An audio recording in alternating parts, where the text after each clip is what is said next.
that us? I think that's us. All right. Gonna mute that window. Everybody? All right. Cool. I think we're all here.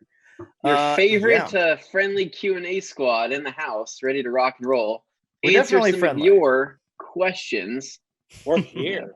That's what we're here for. That's what we do every Thursday. And we answer every question, every single one. Everyone. That's the move. I know it seems crazy. Like other people just like, nope, I'm skipping the one, but not us. We'll read it. And if it's really stupid or really, really awful, we'll encourage you to continue asking questions anyway. But unless you're saying something absolutely heinous, unrepeatable, we'll probably, entertain the idea at least. We try. Absolutely. We try. Yeah. So for this first hour, get your questions in, put them on the chat box. We will answer them in order as we go along. And then for all those other folks that are just here to hang out, this is your normal Thursday afternoon. Please hang out, enjoy. And at 4 o'clock, if you got any silly stuff, maybe we diverge into other topics. That's what we do. But 3 to 4, we want to get your topics in. And then after this, at 6 p.m. Mountain Standard Time. So 1 hour after the live Q&A on the Leader Zentrum YouTube channel, I will be live with Lars, Terry, Ram, and Chong. So it's going to be, 5 of us all over the world. So I think Chong's living in Malaysia. So awesome. Should be a pretty neat world view. For Ram and Lars, it's going to be midnight. 1 a.m. So it'll be a good time for them. See them sleep deprived, answering your detailing questions. The way it should be. That's right. So, all right. Let's knock some of these out. Party started, Dane. Okay. So right at the very top, we got Chase Guan coming in early saying, whoa, whoa, whoa, whoa, whoa, followed by a series of falling over crying emojis. So funny. I think he's excited. So great. I think he's excited. It's like he was waiting. He was so excited. We also got a TJ Sands in the house saying best method to clean paint overspray from older paint job off of black leather seats. Ooh, a twist with the seats. Yeah, that is a twist. Overspray like paint from what? I think paint? From a car. Interior paint, outside, house paint. Paint, nail polish, nail polish. TJ, what kind of paint? Because that kind of changes it. So if it's something like a water-based paint, like latex-based house paint or something like that, usually warm water, VLB brush, or some steam, things like that can work to get that kind of overspray off. But if it's car paint, or nail polish or something like that, it's gonna be a lot harder to get off because of the fact that a lot of the leather dyes are very similar to car paint. Sometimes they do have a clear coat and stuff, and you can ask this question, at 6 p.m. Mountain Standard Time to the Color Lock guys, and they can help you too with that one. So that's actually a great idea. Yeah, hang around for that. Yeah. So Dan Pfeiffer, that's right. It's Thursday and time for Q&A. Word up from Minneapolis, doing a full correction. Minneapolis, doing a full correction and coating on a Honda CR-V this weekend. Nice. Ooh, good work. Fun. Dan. And he also says he just had his first experience with Solution Finish. I'm coating it after with CSL EXO per Yvonne's recommendation. Very impressed with the results. Excellent. Wow. I'm glad. Good job. Big Sexy Siobhan Legrande coming in. What's the best product out of the market to sanitize car interior surfaces from the COVID virus? And what is the main ingredient in those types of chemicals that fights the virus? So, Siobhan, always a dangerous question. Here's what's up. What the CDC has stated is that you need to have at least a 70% alcohol mixture, which, as we all know, damages interiors, car interiors, plastics, leather, things like that. You shouldn't have that heavy of alcohol on the surface. Household bleach also does the job, as well as peroxide of a 3% dilution of peroxide, hydrogen peroxide, sitting on the surface for over 10 minutes. The problem is that can't that stuff sitting on that surface for that long is actually damaging to a vehicle's interior. Now, what we do know is if you leave a car untouched for 3 days, 72 hours, the coronavirus can't survive on its own without a host, human host for that long. So just leaving your car parked for 3 days and not driving it, the CDC states that can be the best bet. Now, for those other products that you see for detailing surfaces and stuff, a lot of those have an antimicrobial or an antibacterial. Those are not antivirus products, but they do clean and they do disinfect and they do help prevent spread of microbes, bacteria, and germs just in general. So while it's not the be all end all, those are very good solutions and very good things to be putting on because they're designed for interiors, they're designed for steering wheels, they're designed and they're safe. So I would just be careful with what you're putting on the surface. You know, the PNS ready to use surface sanitizer, a lot of detailers are using it. They are spraying it on interiors and they aren't having issues with it by letting it sit for a couple minutes on the surface. But again, you are saturating door panels, you are saturating surfaces that probably don't need to be saturated. So just be mindful of that because a lot of these products need to have total 100% wetness coverage. So the surface has to remain wet so that product can actually react. So anyway, good luck, man. I hope you're staying safe, but also make sure you're washing your hands. Soap and water works very good. A lot of agitation, a lot of wiping, that kind of stuff. So CGTTCCC04.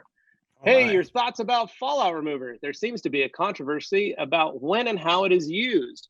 Do you put it in your snow mixture, spray it on before you wash, after you wash? Do you rinse it or just wipe? So that's a great question. Yes, you can put it in your snow foamer.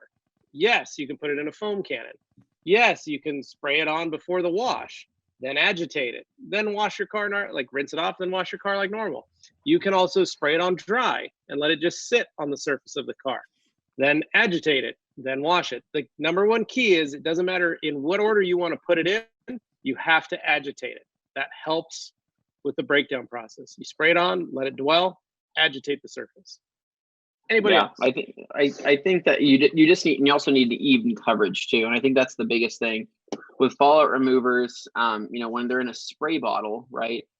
You can cover a large surface area, but you're going to be working for it, right? You're going to have to constantly pumping that trigger and hopefully getting an even spread of that. But I think that utilizing tools, whether it's like the IK multi sprayer that produces a really, really even spray, or using something like the IK foamer, where most iron removers do have like a surfactant in them that allow them to foam.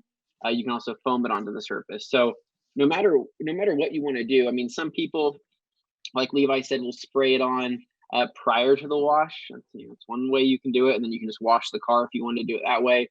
What I typically do is I'll wash the car first, and then I will foam on my iron remover while the car is wet after I've rinsed it. Let it sit, and then I will take the same mitt that I used to wash the car, go back, re-agitate the foam that I've just put on there from the iron remover, let that dwell for a couple minutes or so, then rinse it off, dry it, and then I know that it's ready for play. So a couple different ways to tackle it. You just want to make sure that you have really even coverage. Well, and it depends on the level of contamination. So I had a white Dodge pickup show up at my shop, and my buddy, it was his truck, said my roommate was building a bumper for his Jeep and was grinding and welding and grinding and welding and grinding all in the garage and didn't bother pulling his Dodge out or telling him that he was doing that because he was away on a business trip. Oof. So when he got back, his white truck had been speckled down the side with iron deposits, legitimate iron deposits from the other guy just shooting sparks all over his truck and doing that kind of stuff. So that truck needed to be sprayed with fallout remover while it was dry because of the heavy accumulation of actual iron sitting on the surface. So I sprayed it, let it sit, did its dwell thing, agitated it, rinsed it off, then washed the truck, then did a secondary application to help break down even more of it, as well as clean while it was on the surface, while it was wet, because there was just that much contamination. So it all just depends on, where you're at. Like Dane's Jag, we talked about this the other day in the shop, was the Jag doesn't have a lot of contamination on it. You wouldn't you would do what Anthony said, where you would wash the car first, then you would spray it on, then you would rinse it. Same with like Morgan's car. There's not a heavy amount of contamination. If neither of you guys if you bought a new car or bought a car that maybe you hadn't touched, then I'd probably, figure out the right method, the method you want to use. But it doesn't, there is no right or wrong way. It's just in the level of contamination on the surface. So sorry for the long answer, but I've seen that thing popping up 10 times on Facebook and Instagram. So Abraham Zilka, any suggestions on the best way to repair, fill, or otherwise temporarily hide minor swirl marks on a car with ceramic coating on it? Not really, Abraham. Like if it hasn't been polished prior to the coating, those swirls are underneath the coating. I think he's probably just talking about swirls. Now, if they're on top, then I would say, depending on the coating, you could polish it. Depending on the coating, some of them are self-healing and they just need to be heated up. So we're now getting to an area at a time where cars are able to sit in the sun and they're getting a little warmer. There's a bunch of different things. Anthony, what do you have to say? Morgan, Dane, what do you guys think? I think that, it's very coating dependent, but I think that if you're running any of the major manufacturers coatings out there, whether it's like Ceramic Pro or Optimum or G-Technic, whatever it is, a lot of those don't have the self-healing properties, but they do market them that they reduce the chances of marring on the paint, right? Because it creates a pretty hard surface compared to most car clear coat. But I think that, I had this happen on my car where I had, my dog jump on my ceramic coated car and put some swirls in it. But those right there, so what I ended up doing is I took a little bit of hyper polish on a little 2x4 applicator that we sell, and then just lightly agitated that, and it did remove the swirls. Now, did it compromise the coating? Probably to a certain degree, but I checked the water behavior. It looked like it was still, sheeting and beating water as it should. So that's where you have to say, okay, that's probably as far as I can go. But that's kind of I wouldn't say it's the downside of coatings, but that's just the realistic, what happens with them. I mean, coatings will still get water spots. Coatings will still get swirls. Coatings will still get that kind of stuff. So do the best you can to minimize that. But I think at a certain point, you kind of got to have the acceptance of, okay, it's swirled, right? Or maybe it's got some marring on, or maybe it's got something, but at least the coating is still on there, right? And that's the whole goal, is just to have the coating on the paint. And then that way you have, the idea that down the road, if you want to recoat it or if you want to polish it, you have that option. I just, it's hard because I know everybody is really OCD and they want to have a perfect car all the time, but let's face it, I mean, it's really not realistic. So do the best you can. And over time, if you get a swirl or if you get a mar, whatever it is, just try to accept it and know that you're probably going to put more work in trying to remove that and get that back to perfect, just for it to possibly happen again than what it's worth. So I would say just roll with it. As long as the car's coated, just keep it. Yeah. Solid. All right. So we got Mark Abar says, missing the surface and flooding towels, and misting the surface better on the streaking issues.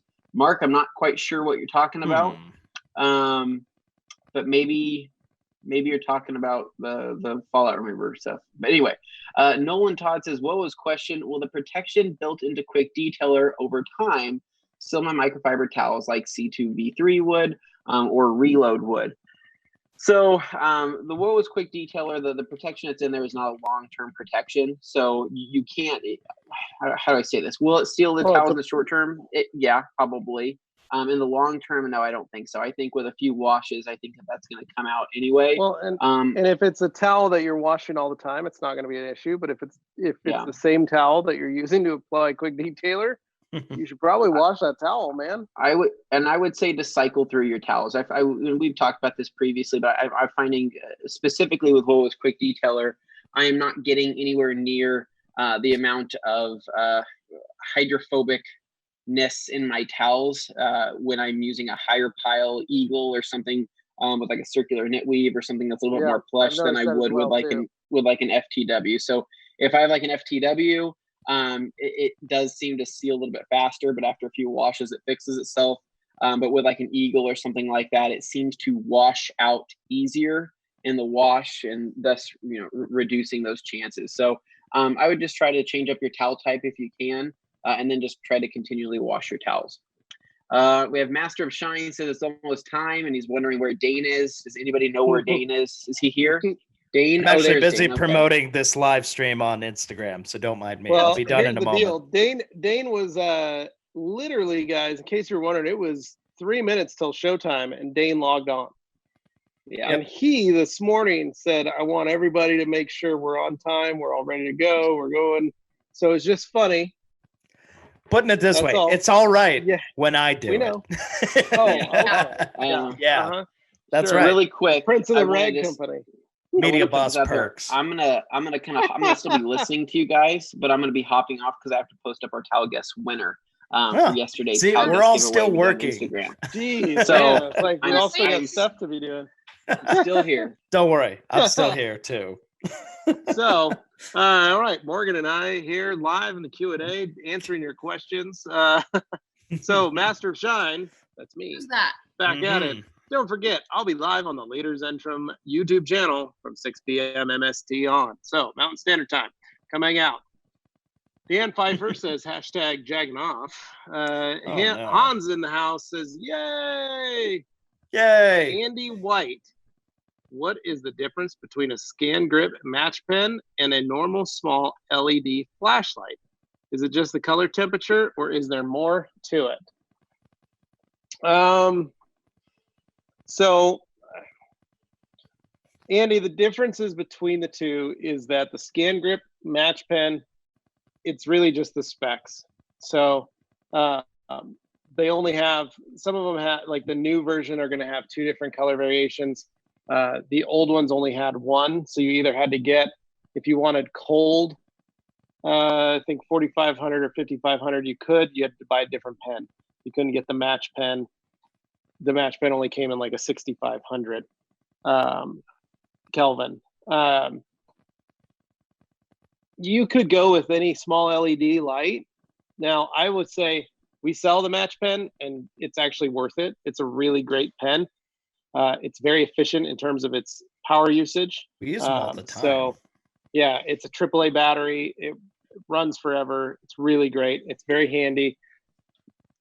Very nice to have. But you can, if you're on a budget, pick up a flashlight and use it. But here's the rub. I'm going to tell you, don't get anything over 100 lumens. And the same goes for a headlamp. You do not need more than 100 lumens when you're working on a surface, because if you go any brighter than that, you are trying to look at it. Remember, you're looking at the reflection of a light bulb with your eyeballs. And I've seen too many, and when I say too many, I've seen respected detailers or detailer wannabes that grab a 900 lumen flashlight, handheld flashlight, or 1500 lumen flashlight, and then just blast it into the paint. As if the light is somehow going to carve through the paint into. The problem with that is you create too much light, and you actually pierce the clear. You pierce the color coat, because remember, folks, a color coat is not fully opaque in some instances. It's translucent. So sometimes the color coat, based on what car you're shooting on or you're working on and you're flashing that bulb, you're actually seeing through the clear, the color, and into the primer. So any defects in the primer is what you start seeing, and it starts to mess with your eyes. So 100 lumens is plenty to be able to spot check or work. You don't need to go any higher than that. There are too many people that are like, I got this light. It's the age old tale of bigger's better. But 100 lumens will do you just fine, and it won't burn out your eyeballs. Because I don't know about you, but I like my eyes. I prefer them functioning. Thanks. Yeah, right, Morgan. Yeah, I want to like not be able to see afterwards. Although I will say, in my experience with the scan grip lights, having the color change, the color shift, where you can do the different temperatures, makes a dramatic difference in what you actually end up seeing on the surface. Different temperatures of light will return a different, reflection, so to speak. But you can't do that with the match pens we sell. Not with the match pens, but with the upper scan grip lights, you can do that with the sun match ones like that. Yeah. That Morgan, you were going to say makes something. a big difference. Yeah, sorry, Morgan, go ahead. Oh, I didn't say anything.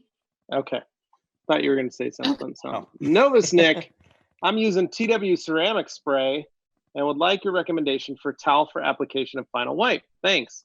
I don't know what TW ceramic spray is, but I would say any of the Eagle family creatures. Morgan, what do you think? The ceramic spray. Yeah, I like creatures, or if you don't have creatures and you just have 365s, those are always if my creatures are dirty, and that's all the options that I have because I'm lazy and sometimes don't wash my towels, then a 365 would work. And TW is turtle wax in this case. The turtle wax ceramic spray. Mm-hmm. Okay. Yeah. There you go. Dino, a little crazy feedback there. Oh. Not sure who's doing Dino that. Grahovic. Hi, TRC gang. How are y'all? Whoa. I'm good. We'll have to figure that one out. Sorry, guys. Technical difficulties. I'm making sure I'm muting myself over here. Yeah, it might be Anthony. It might be. Go figure. I mean, if it's any one of us, it's probably going to be Anthony. What's up? What are you guys trying to say right now? We were getting some weird digital feedback. Yeah. Yeah, I think it was the internet. All right. Here we go. So back, Dino Grahovic. Hi, TRC gang. How are you all? Just writing a job application for a detailer in a nearby detail shop. Any guidelines? Oh, Dino's trying to get a job. Sounds like. Well, let me tell you some good things. Don't come in saying you know how to detail a car. Come in saying you're willing to learn.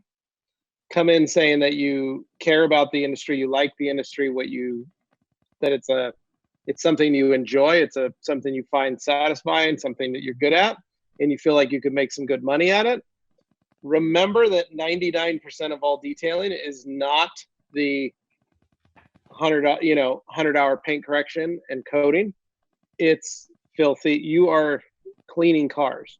It's a minivan that just came back from the PTA meeting Yeah. So make sure you understand you're going to have to clean dirty cars, and it's not going to be fun, and it's going to be kind of gross, and you're going to be kind of just upset about that. So if you're okay with that part of it, the dirty part of it, the disgusting part of it, disaster details. In real life. In real life. Oh yeah. Just know that is going to be the majority of the work. And as you show your skills and expertise, you may get bumped up to handle better and better jobs. Now, if I was hiring somebody that said, oh yeah, I can do all this, I know how to do this, my guys all had to relearn because I had a standard operating procedure that I taught in how to do a car. If they couldn't stay on track, that was a problem because I needed them to stay on track so that when I came out of my office, looked at where we were, I knew I could call a customer because this car has 45 minutes left on it. That car has 3.5 hours left on it. That car has 2 hours left on it because I could see what each employee was working on and what step they were on, and it would give me a estimated time. If I had a guy who was walking around doing something completely out of process, that was frustrating. Because then I'd go, so you have this much left? And they're like, oh, I haven't even started the interior. Well, you should have had the interior done by now if you're already on the outside. So just know that you're going to have to learn a process at a detail shop.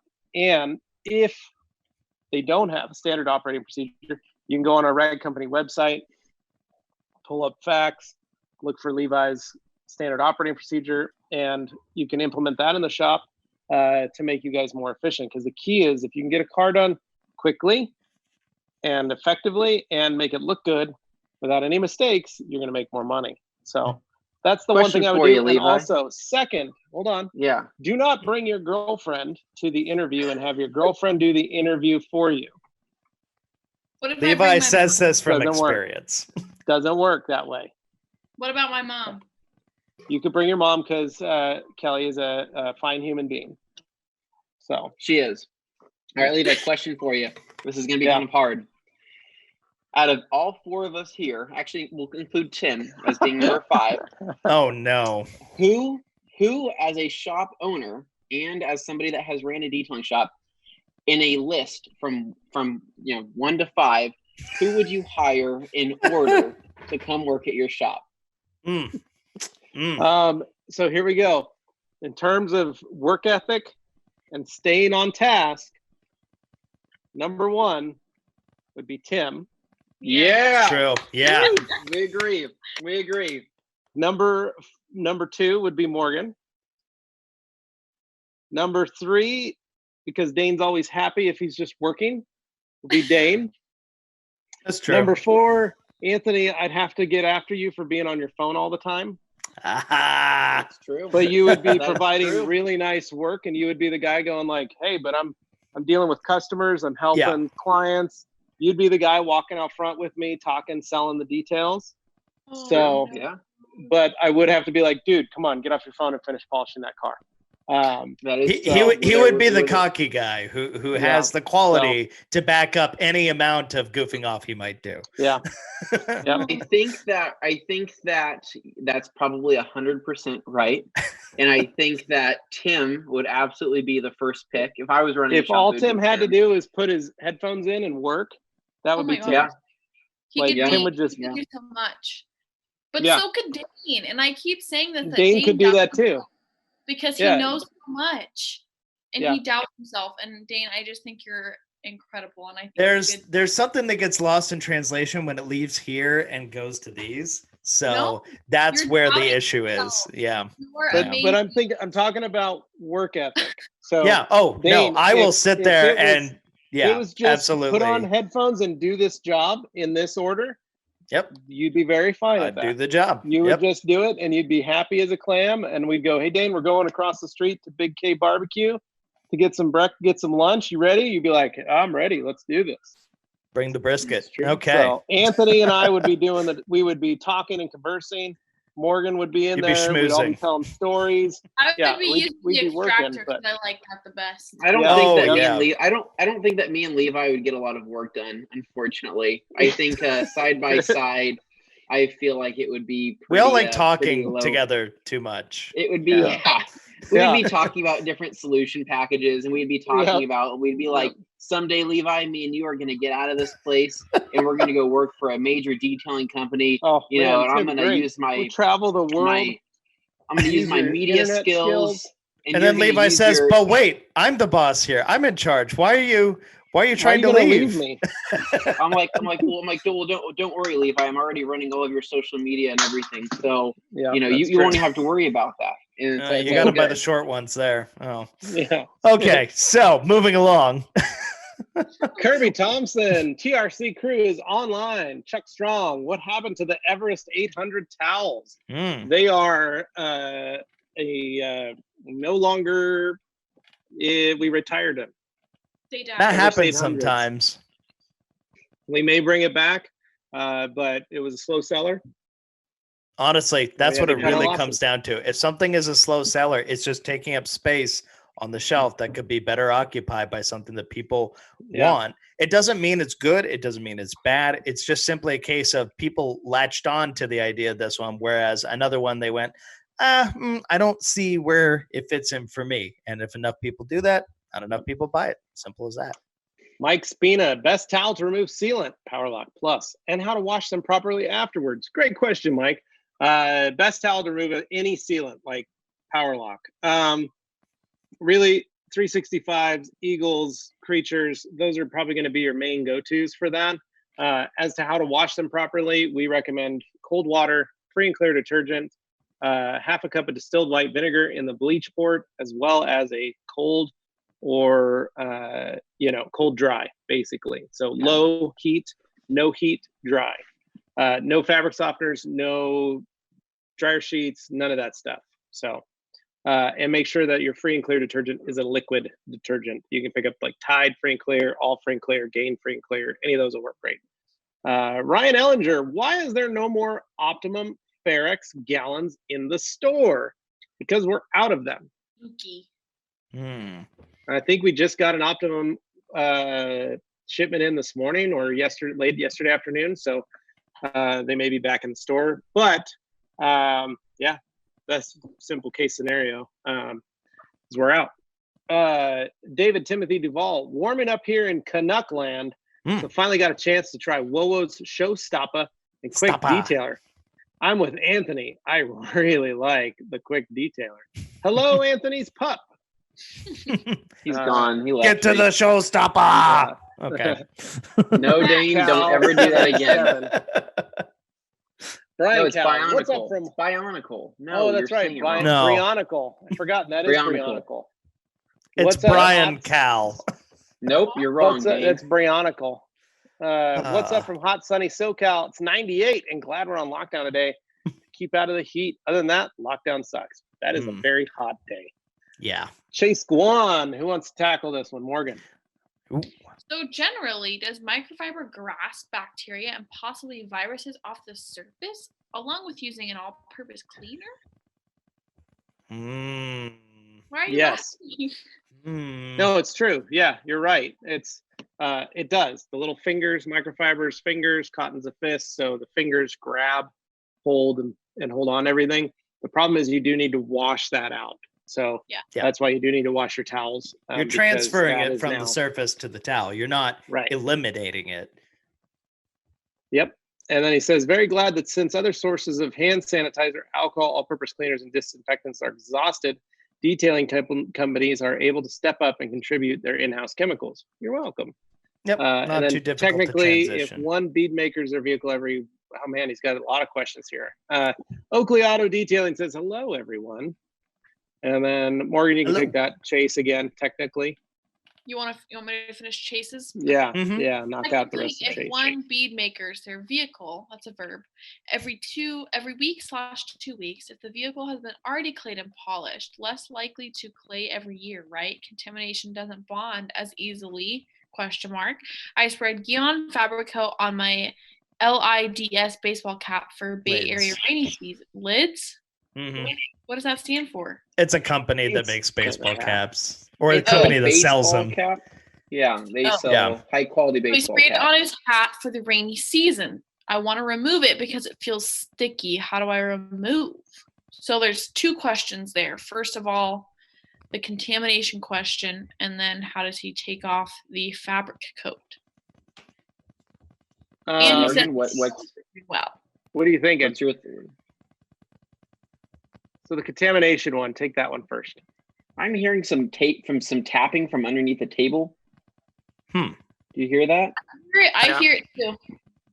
Weird. I did it once, but not after that. Everybody show your hands. All clear. Well, I guess that's that. Oh, stop. That's weird. Anyway, questions. Go. So I'll answer this. I'm going to answer this. Yeah. I'm going to answer this. Here we go. All right. So yes, that would be true to a certain degree, right? In terms of contamination. Now, can protected cars still get contaminated? Abso-freaking-lutely. And so it really kind of depends on the contamination. So when it comes to something like tree sap or something like a fallout or anything like that, those can still embed into the paint regardless of the protection that you have on there. We would say that a lot of the major contamination is less likely to stick for a longer period of time, which would be correct. But in terms of, there's cars all the time. I was feeling Dane's coated car yesterday, and I was rubbing my hands across it, and it was contaminated to all hell. It needs to be clayed. It's been a year since it's been coated, Dane. We're going on like 6 to 8 months, I think. Yeah, More like so 8 long months. enough. It was before Yeah. SEMA. Dane daily It was before drives SEMA. that car Yeah. every single day, and it sees every single condition, including snow, salt, Sleet. magnesium chloride, sleet. It sees all that Pollen. because it is a very capable all-wheel drive Dirty Jaguar. rain. Except it's the not. thing- Yeah. Now, Specifically designed but for his car all was still roads, contaminated, all so weathers. it would need to be clayed, right? So I say that yes, it would reduce your chance, but it's not a perfect system. So in terms of your baseball cap lid, however you wash your baseball cap, some people throw them in the washer, or not the washer. Some people throw them in the dishwasher. Some people just kind of hand wash them because you have to be careful with that cardboard within the lid. So I would probably just take like an all-purpose cleaner or something that's safe. You can even take just a normal detergent, put a little bit of detergent into some warm water, take a little brush, like a shoe scrubbing brush of some sort, dunk it in there, and then just kind of agitate it. And I'm sure. Well, and the other question is, did he apply?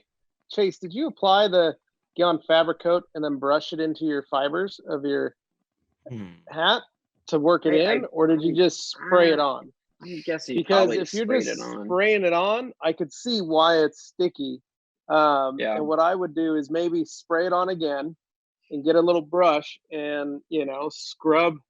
You want to work it into the fabric. That's how you get the most penetration. And then take a towel dampened with a little bit of water after you've let it sit for about 24 hours. And then just give it a light little wipe down just to get whatever leftover, stuff there is off of it.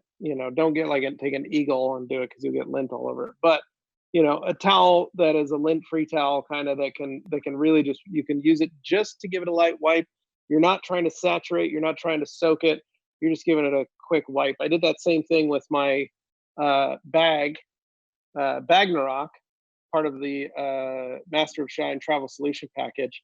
I used fabric sealant and sprayed the suitcase exterior so that way it would be waterproof and things like that before we went to the UK, just in case we were traveling and I, get stuck in a downpour.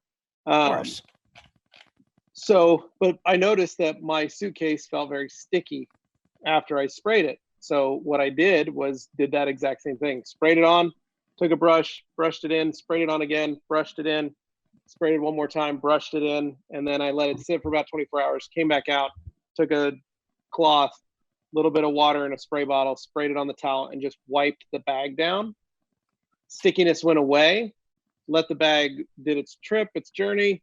A year later, when we were getting ready to go again for, I think, Vegas or whatever, I cleaned it, pulled it out of, my upstairs closet, pulled it out, thought, oh, I should clean this. Went to spray water on it, or all-purpose cleaner, and it beaded right off. It just rolled right off. It didn't actually penetrate. So the fabric sealant was still working, and I couldn't actually clean the bag because of the fabric. So the stickiness had gone away. So my point is just give it a quick wipe down, see what happens, but brush it in.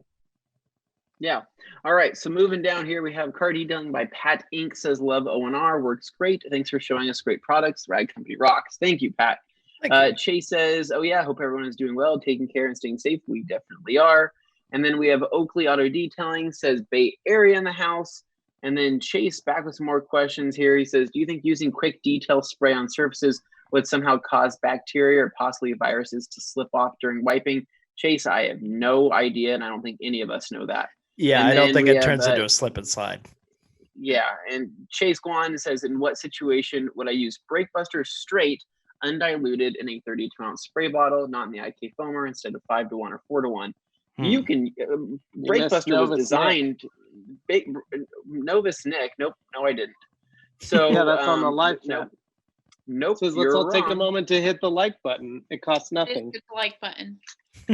Oh my gosh. Okay, so apparently I'm missing people. Then Abraham Zinka. Oh, I had top chat, not live chat. I'm sorry. Yep. That's what happens. Yeah, sorry. Okay, so we're gonna be going back down here.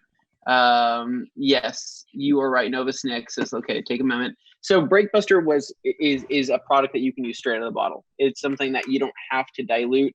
The idea behind diluting it is that you can dilute it and you can get more for your money. And I think it's already a very cost-efficient wheel cleaner. Breakbuster straight, I would say, is not the strongest, but it's also not the weakest. It's kind of somewhere right in the middle there, to where it'll do a ton of work. It'll clean the tires. It'll clean the wheels for sure.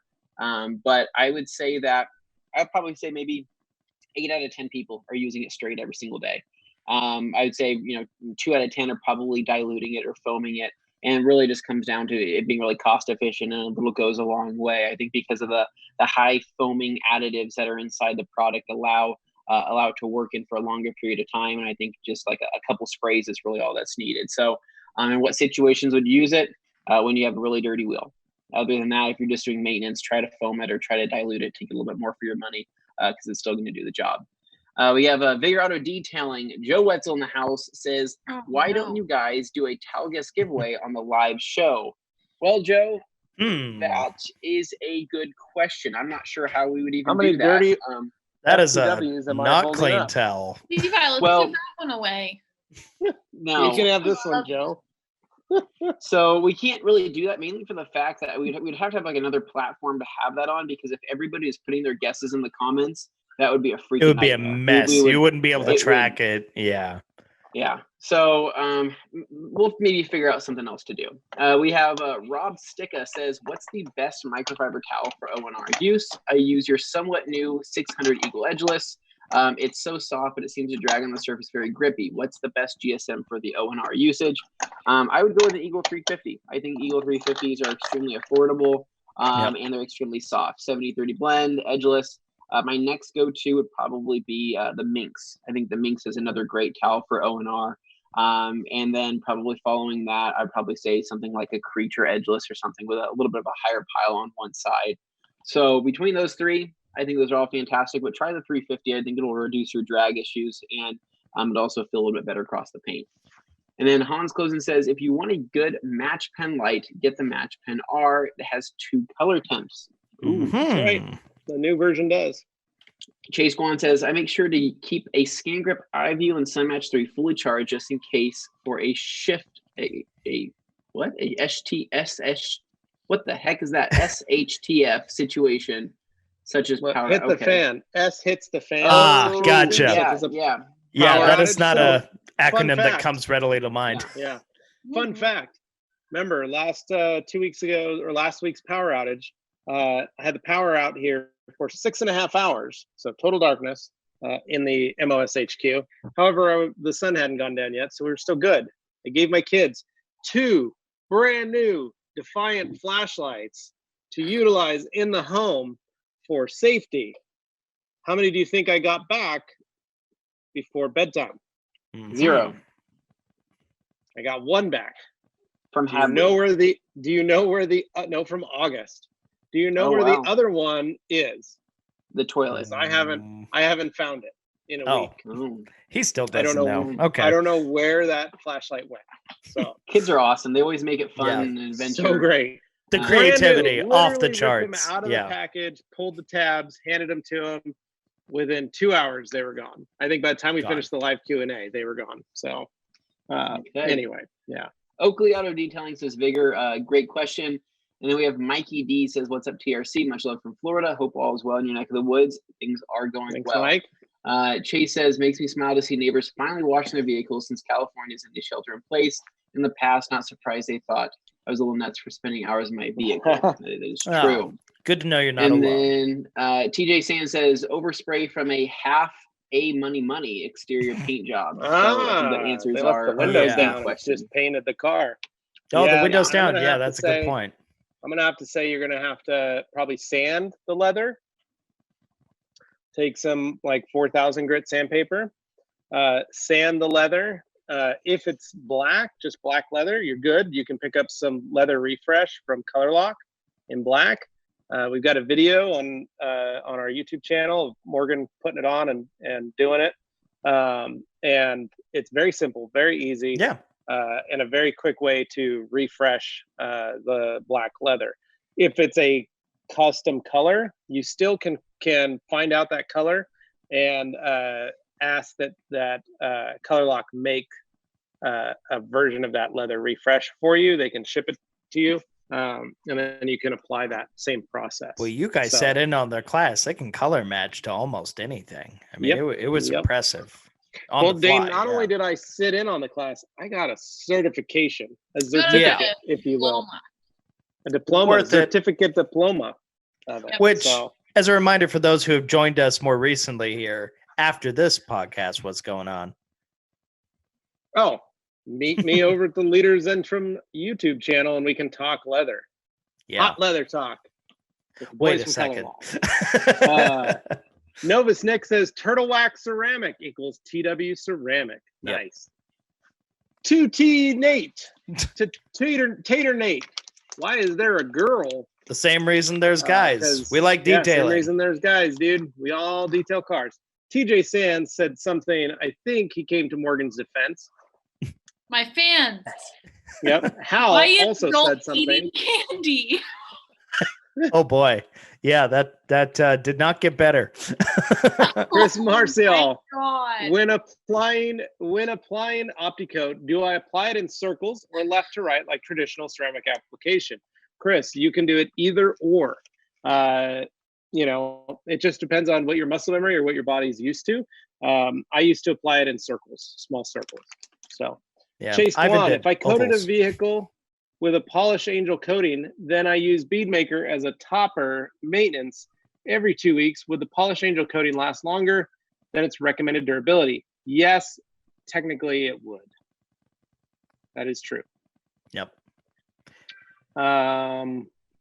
Just lost my spot. T2 Nate, why is adult eating candy? Well, same reason kids eat candy, because they like candy. See, this is easy. I could go all day. Okay. We got Chase Gwand here. What would cause an SiO2 plastic trim coating to crack or chip off? Well, I mean, as far as, so SiO2 plastic trim coating. Depends on the coating and what it is that you just if your prep wasn't up to par, I could say that's a possibility. Yeah. That's usually what causes like your regular, like anybody who paints something, it's kind of like that. I mean, if you don't do the prep work, it's going to come off sooner than later, and oftentimes in kind of a crackly, chippy form. So make sure you follow the instructions on the prep. Nothing is forever. No. T2 Nate, can I bring both of my moms? Well, that's wonderfully forward thinking of you. Good for you. Yeah. Welcome to bring them to your interview and have them say nice things about you. And maybe Levi, the boss, will consider your application. That's right. Yeah. Chase Guan, my dad's truck has crow's feet on a black 03 truck hood. Is it a Ford? I felt the surface. It feels flat, yet I don't feel comfortable with the light paint correction. Would the pad strip some of the cracks from the crow's feet? No. So when a crow's feet, what a crow's feet is, for those of you wondering, the clear coat has become so brittle it's fractured. So now there's actual crack in it. And what that's caused is because of the hot and cold, it has caused it to do this. So just like an eruption on the surface, it is broken through. Now what happens is, as that is now broken, it creates a point for moisture to get into, as well as dirt, grime, pollen, everything inside of it. Hot and cold causes that to break open more. The little that fissures. Is one of the first, that's the first start of clear coat failure. So you got to think about it. Remember, I've always said this, it's like skin. Paint is like, clear coat is like skin. If that skin dries out and dries out and dries out and dries out, like we've all been doing when we wash our hands right now. Let me show you my knuckles. Ouch. So they start to dry out. They start to crack. You get splits, right? That is a crow's foot, okay, on paint. So the only way to fix that is to basically sand off that clear coat and relay it. But if you're just going to polish it, what's going to happen is you have that fissure with a gap in it. It's going to fill up with compound. So they are going to become more noticeable. That 99 Mustang I did recently had crow's feet on the front half of the car. And just on like the front 2 feet of the hood, And what happened was when I started polishing, it filled up, and those black, what was black clear, started to have little white crow's feet. Literally looked like a crow jumped across the hood. It was smooth, but it was full of compound stuff. And no matter what I used to clean it out, I used some prep sol, some prep panel wipe. I did a bunch of different stuff. Couldn't get all that compound out because, again, this was almost 20 years of this action. Yeah. So no, So there- you so can't remove there- crow's feet, but you can Yeah. slow it down. So to Levi's point there, there's also different sizes of crow's feet. There's also, there's Yep. different. It's very kind Big of crow's feet is situational. full, clear And- coat failure. And there could be small little areas maybe where you see a crow's feet here, a crow's feet there. I really wouldn't worry about that because at that point, really, you are just trying to make the best of kind of what's already happened, and you can prevent it from furthering down the road. And so, like, putting something like a coating or putting something like a high-end wax or continually waxing that area is going to absolutely prevent that from getting worse. And I think that like lotioning your skin. Because you still have your clear coat on there. That's the thing. You know, when crow's feet, I mean, I don't want to say it's probably best case scenario, but in terms of if your clear is completely oxidized, or you have areas where the clear is broken through, or it's become so textured that it's unfixable, right? You can sand it down, but at that point you're already sanding through the clear. There's just a lot of problems where that can happen. But crow's feet's kind of like a best case scenario because the way I see it, you can coat over that because you're going to reduce the contamination that gets caught underneath that with a coating, because the coating would fill in some of those areas and create a new level surface. And so if it makes you feel better, I have crow's feet on a couple areas on the roof of my Honda Civic, right? But you would never know. It's so glossy and so protected, you would never even see them until you looked up close.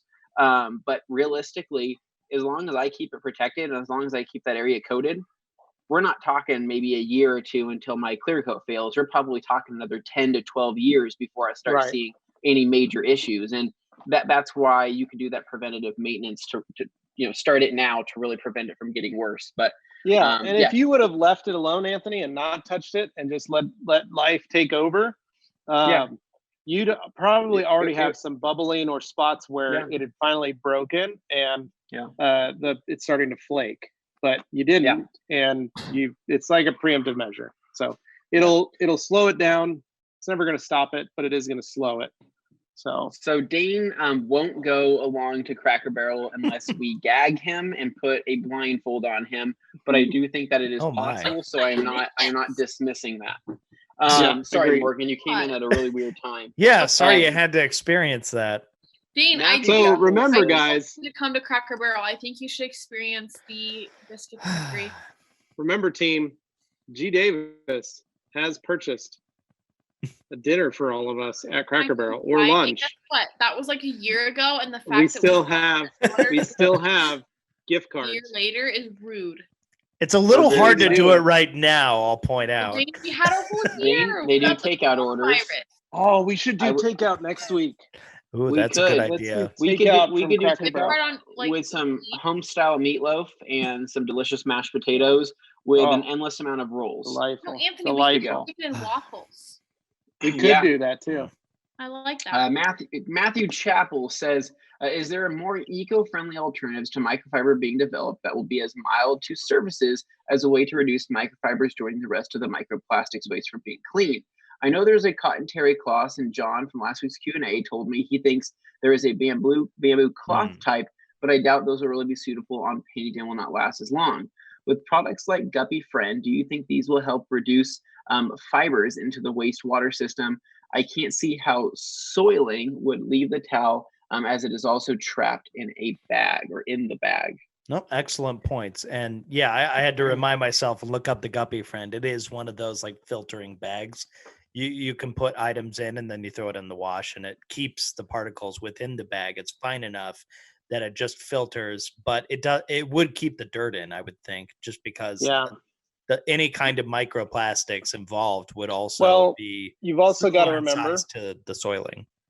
You've also got to remember the level of what they're talking about when it comes in terms of microfiber is it's everything. It's not just microfiber towels. You've got to remember any of your performance fabrics that you wear. So if you're getting it for Nike, Under Armour, anything technically that is polyester.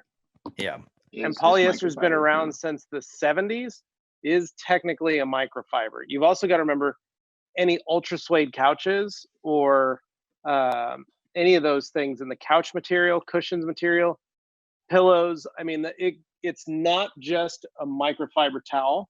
A microfiber towel is maybe 1 to 5% of the actual pollution. I was going to say, if you got rid of all microfiber towels today and just stopped selling them altogether, you would see virtually zero change in the amount of microplastic pollution that's out there.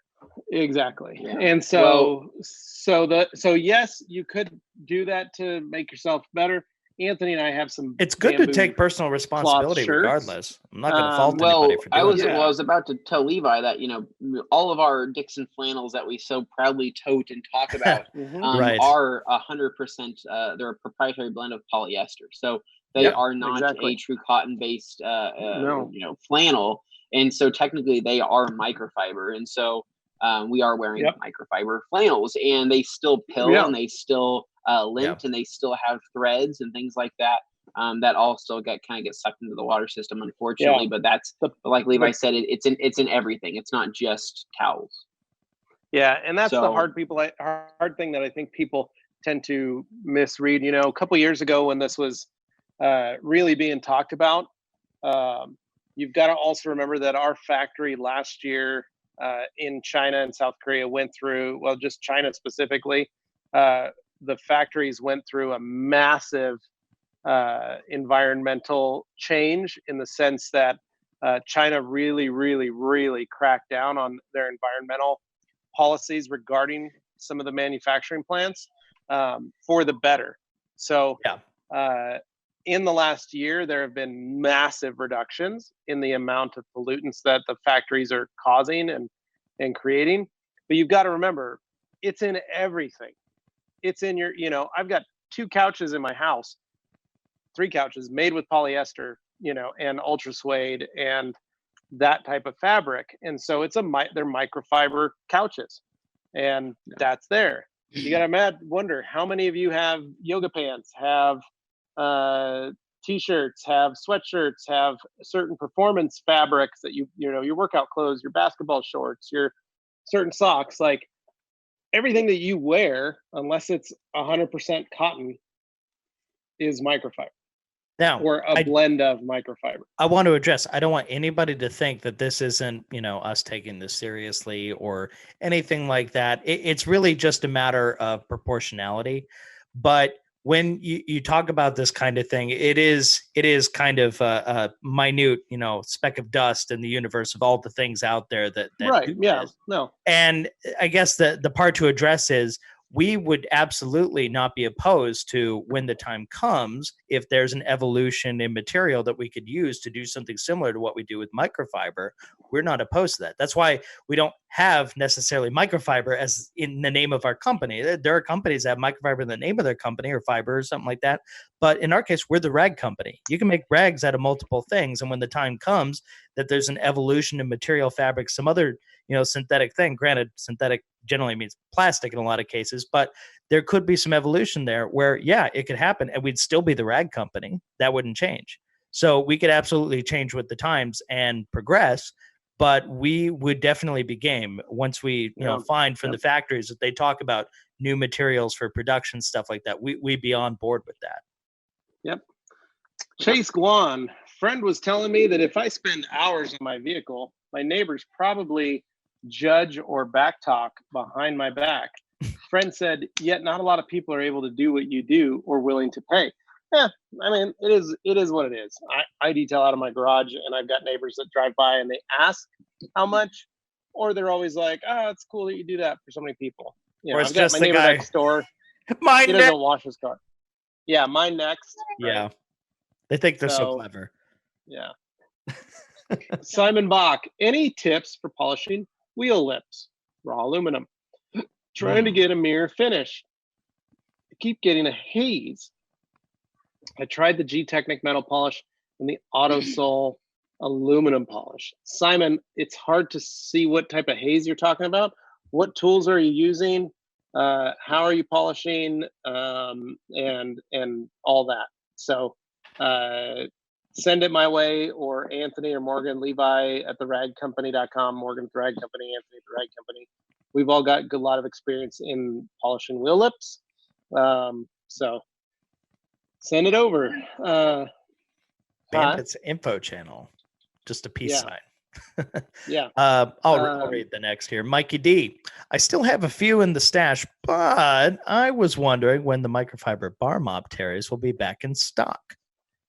We were talking about that the other day. I think we have some, but I'm not sure.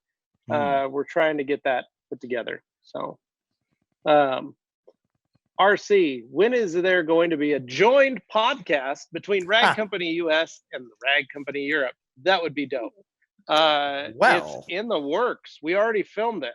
It's just like this. I have it we did on it the about back end of the channel. 2 weeks ago. Yeah, we did it about 2 weeks ago, but it's not posted yet. Correct. So that'll come out. But we sat down with Patrick and did it next week. There you go. And Chase, thanks. I'll try your method with Guion fabric coat on a baseball cap. Rubbed it in with gloved fingers when applied. Tried using Lids APC hat cleaner. Didn't work. Shout laundry stain remover. Same. I'll try your reapplying fabric coat and rub it into the baseball cap, wiping it down with a damp microfiber towel. There you go. Good luck. Morgan. Kyle House in the house.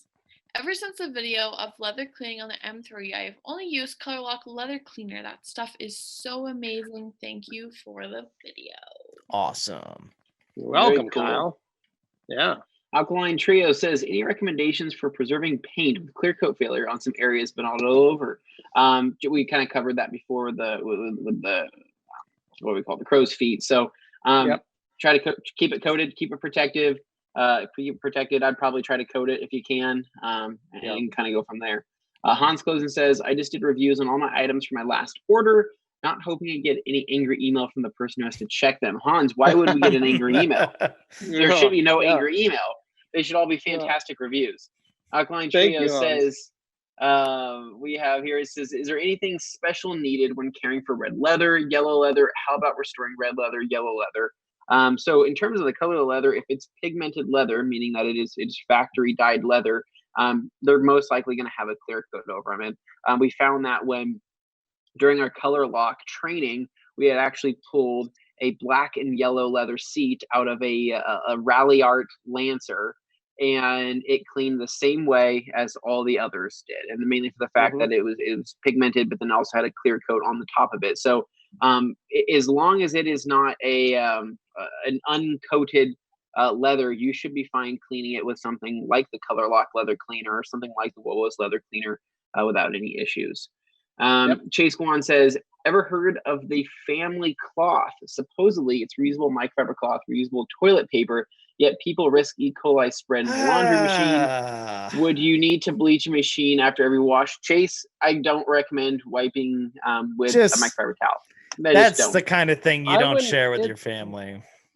Yeah, so I've heard stories of people doing that. Like they want to go back to the old days of like the cloth diapers, and why? No. I'm sorry, guys. Like I am all for, the caring for the planet, recycling, being responsible, eco-friendly. It's not hard to do in many cases. But when you're taking poop in a towel and then putting it in your washing machine that you wash your clothes with and recycle and rinsing it all out with all the rest of your family's waste. The washing machine wasn't designed for that. Like, I love my wife, but I don't know if I'm wanting to do that. No need to finish that sentence. There's a reason that there are disposable items. Skip that. I don't Well, like that. I was gonna say, remember, we have to, and oftentimes we'll warn people when somebody uses fabric softener in, say like the dryer or something like that, or dryer sheets or whatever. You have to like clean out the inside of the barrel afterwards and all that stuff. I mean, this is not better. No, it is not. Not better. Not good at all. All right, so we got CGTT04. We're gonna have to figure out a name for you. It says, Levi, you may be putting this on thick hand. You may try putting on thick hand cream on the back of your hands before putting on your gloves. Spa for your hands. I found that interrupts my sleeping time with the wife. What? Okay. What? Anyway, that's what Bernie Mac. You guys remember Bernie Mac? Oh, I love.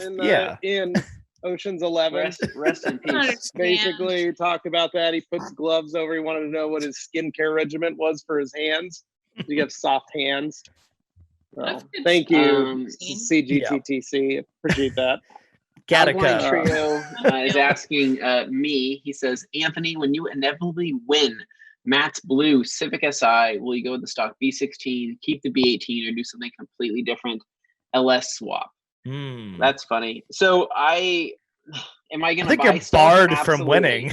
But I think that if in the live video when he announces the winner, I think if he pulled my name, I think he would be upset. There would be riots. And there would be riots in the streets. Oh no, you would win, and then he would be like, we can't do that.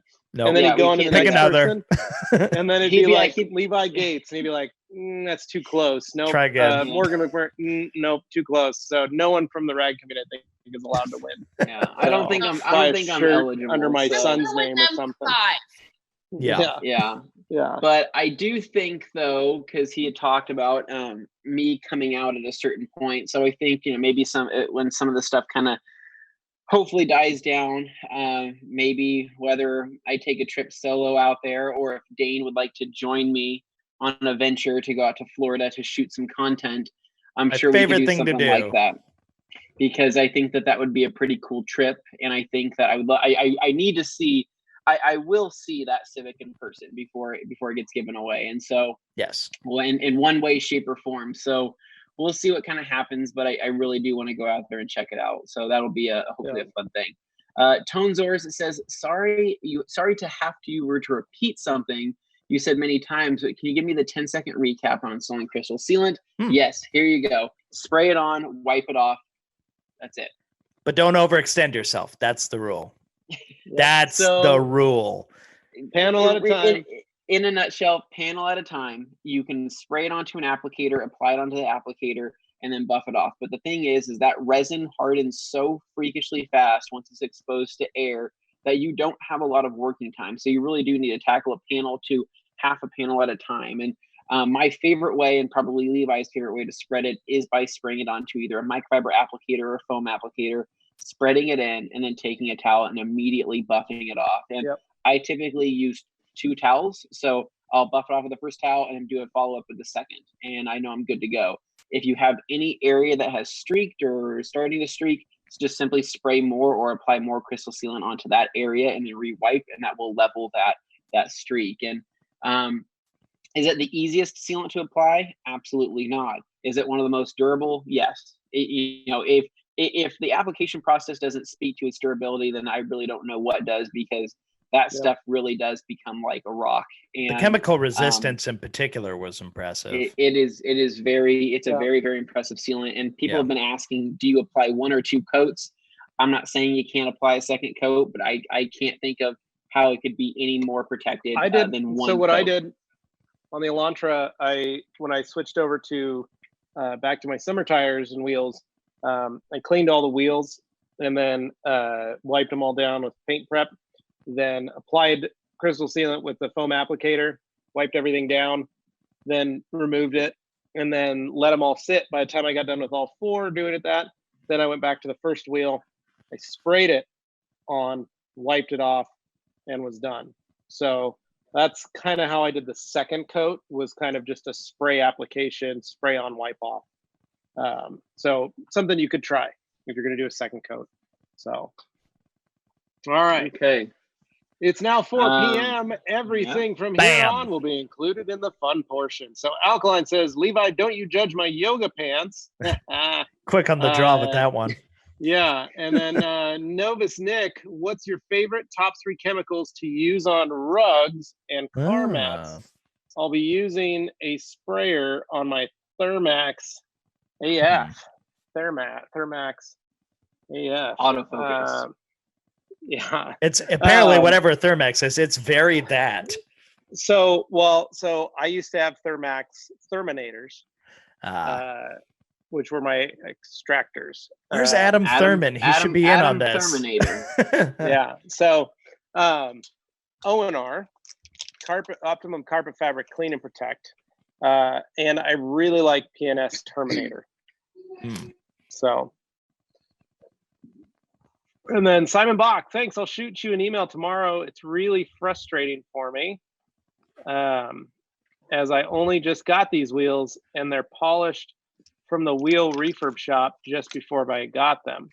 So yeah, so a lot of it just depends. Metal polishing is a completely different animal than paint polishing. So different rules apply.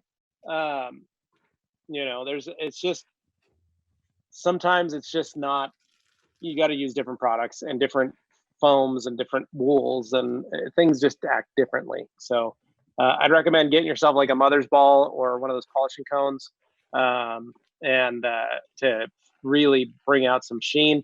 70-30 blended towels work really well because metal is very soft, and you can scratch the surface. So a lot of stuff. 107 Right, Barker. Yep. Hello, finally made it to the live. I'll always miss it due to work, but I listen to it on the way home. OCD question. Do you organize your products by what they're used for, or do you organize by brand?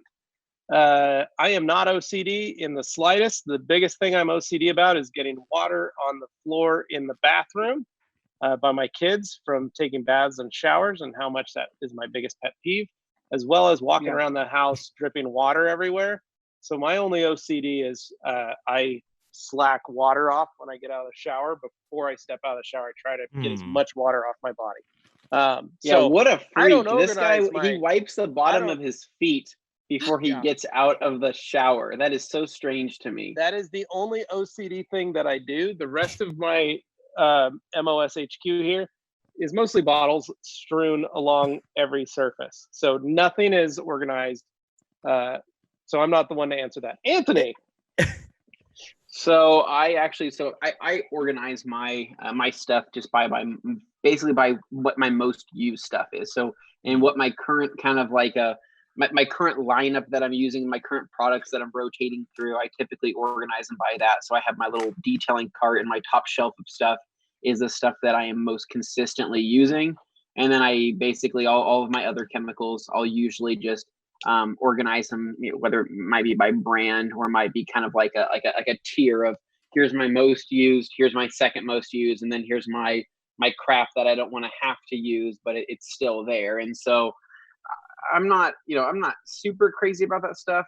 My garage, it can be spotless at times, and then it can be a freaking disaster. I'm one of those guys that after I'm done with a job, I have a really hard time reorganizing things after I'm done, because I'm typically wiped and I say I'll get to it later, and then the mess kind of continues to build up until I eventually get sick of it, re-clean it. That's mine right there. Nice. It's not organized at all, gang. But you know where it is. If you need something, you know where I it is. do. If you organize by use, it makes a lot of sense. If you organize by brand, it's purely aesthetic. Cool shark head. Is that a shark? Yeah. What is that? For fun. What does it do? It's a game. You pull the teeth and you fish, and the teeth snap shut.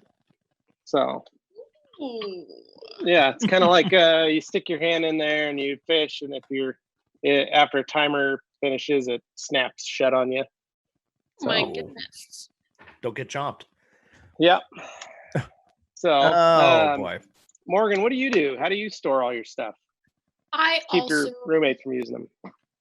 My gosh, my roommate, well, one specific roommate does to be caught using my detail products. Barracks, but I also I don't really organize by brand. I have like one bin for all of the products that I use, and then I have another bin that has like brushes and pads and like accessories in. And Yep. then gallons are all on one shelf. So it looks aesthetically pleasing and it's all safe. But it's not like my brand. Can't do that. No. I don't know the alphabet. Okay. No. Moving on here. Are we at we're at Tonzors. It says, another question. I've been wanting to learn to PPF headlights after polishing, but I have no idea where to get said PPF. Can we get some up on the Radco? If it's not there, I don't buy it. Well, Tonzors, unfortunately, I don't think that we'll be carrying PPF anytime soon. So where I've gotten stuff before, I'll usually order like a small roll off of Amazon, usually like a 24 by 48 sheet, and I typically just kind of cut to fit if I'm trying to PPF some headlights. But you could also try to go down to like a local PPF shop and see if you can just buy a slice of a roll. And, for them, they're be like, hey, you got B grades? Yeah. Yeah. And if you can try to find a place that sells Expel Ultimate, ideal. That's probably going to be one of the better ones. I have SunTech on my Civic headlights, and it's been great. A year, and they haven't faded, they haven't yellowed. They're pretty much spotless. So I would say just to try to get some scraps in and then practice. PPF is hard, man. It's especially on certain headlights. Certain headlights have bulges, some are flat, some are circular or weird shapes, and you need practice. So try to get some scraps and get enough to where you can mock it up, try it. If that one fails, rip it off, try it again, rip it off, try it again, because it's just like wrap. You have to burn through enough of that product to eventually get good at it, but have enough of it to do that. And I understand that. I think PPF probably for a 24 by 48 roll, you're probably going to pay like $30 for it, but just do it. Yeah, but what does a lens coating cost, right? I mean, when you look at the other options that are out there, the whole reason you'd want to do the PPF as opposed to any of the others, and this is something for people who may not realize, the beauty of the PPF is when it gets old or yellows or something, whatever happens to it, you peel it off and you have a fresh headlight underneath. You just start again. And you don't have to worry about polishing down the remainder of some other thing. Maybe there's a little adhesive residue, whatever's there. It's minor compared to what the other methods would be of protecting the headlight. It's very easy to just switch and go. So so Tom Kirby on a pretty similar topic. He says, I am buying some black Husky Garage tall cabinets. Can I use an auto wrap to change the colors? You have used the wrap so easy of project, or you have used the wrap, so how easy of a project or fun factor? I think it'd be pretty easy on a flat cabinet. I don't think that you could really go wrong with it. I think that'd probably be one of the easiest things to kind of learn on, and it would be durable. I would say do it. You're going to need a lot, so make sure you get your measurements correct, but go for it. Kirby, another fun thing you could do is go to fellers.com, FELLERS.com. You can search by any type of vinyl, any color, whatever you want. And you can order by the yard. So you can buy various widths by the yard. So once you pick out those colors and sizes that you need, once you have that, they will bring it to your house. They deliver, they mail. So depending on where you are and how close you are to one of their locations, they'll either hand deliver it, or they will mail it to you. So really great company. They're all over the country. They're one of the largest vinyl wrap distributors. They have every make and manufacturer and color, as well as some squeegees and things like that you might need as well.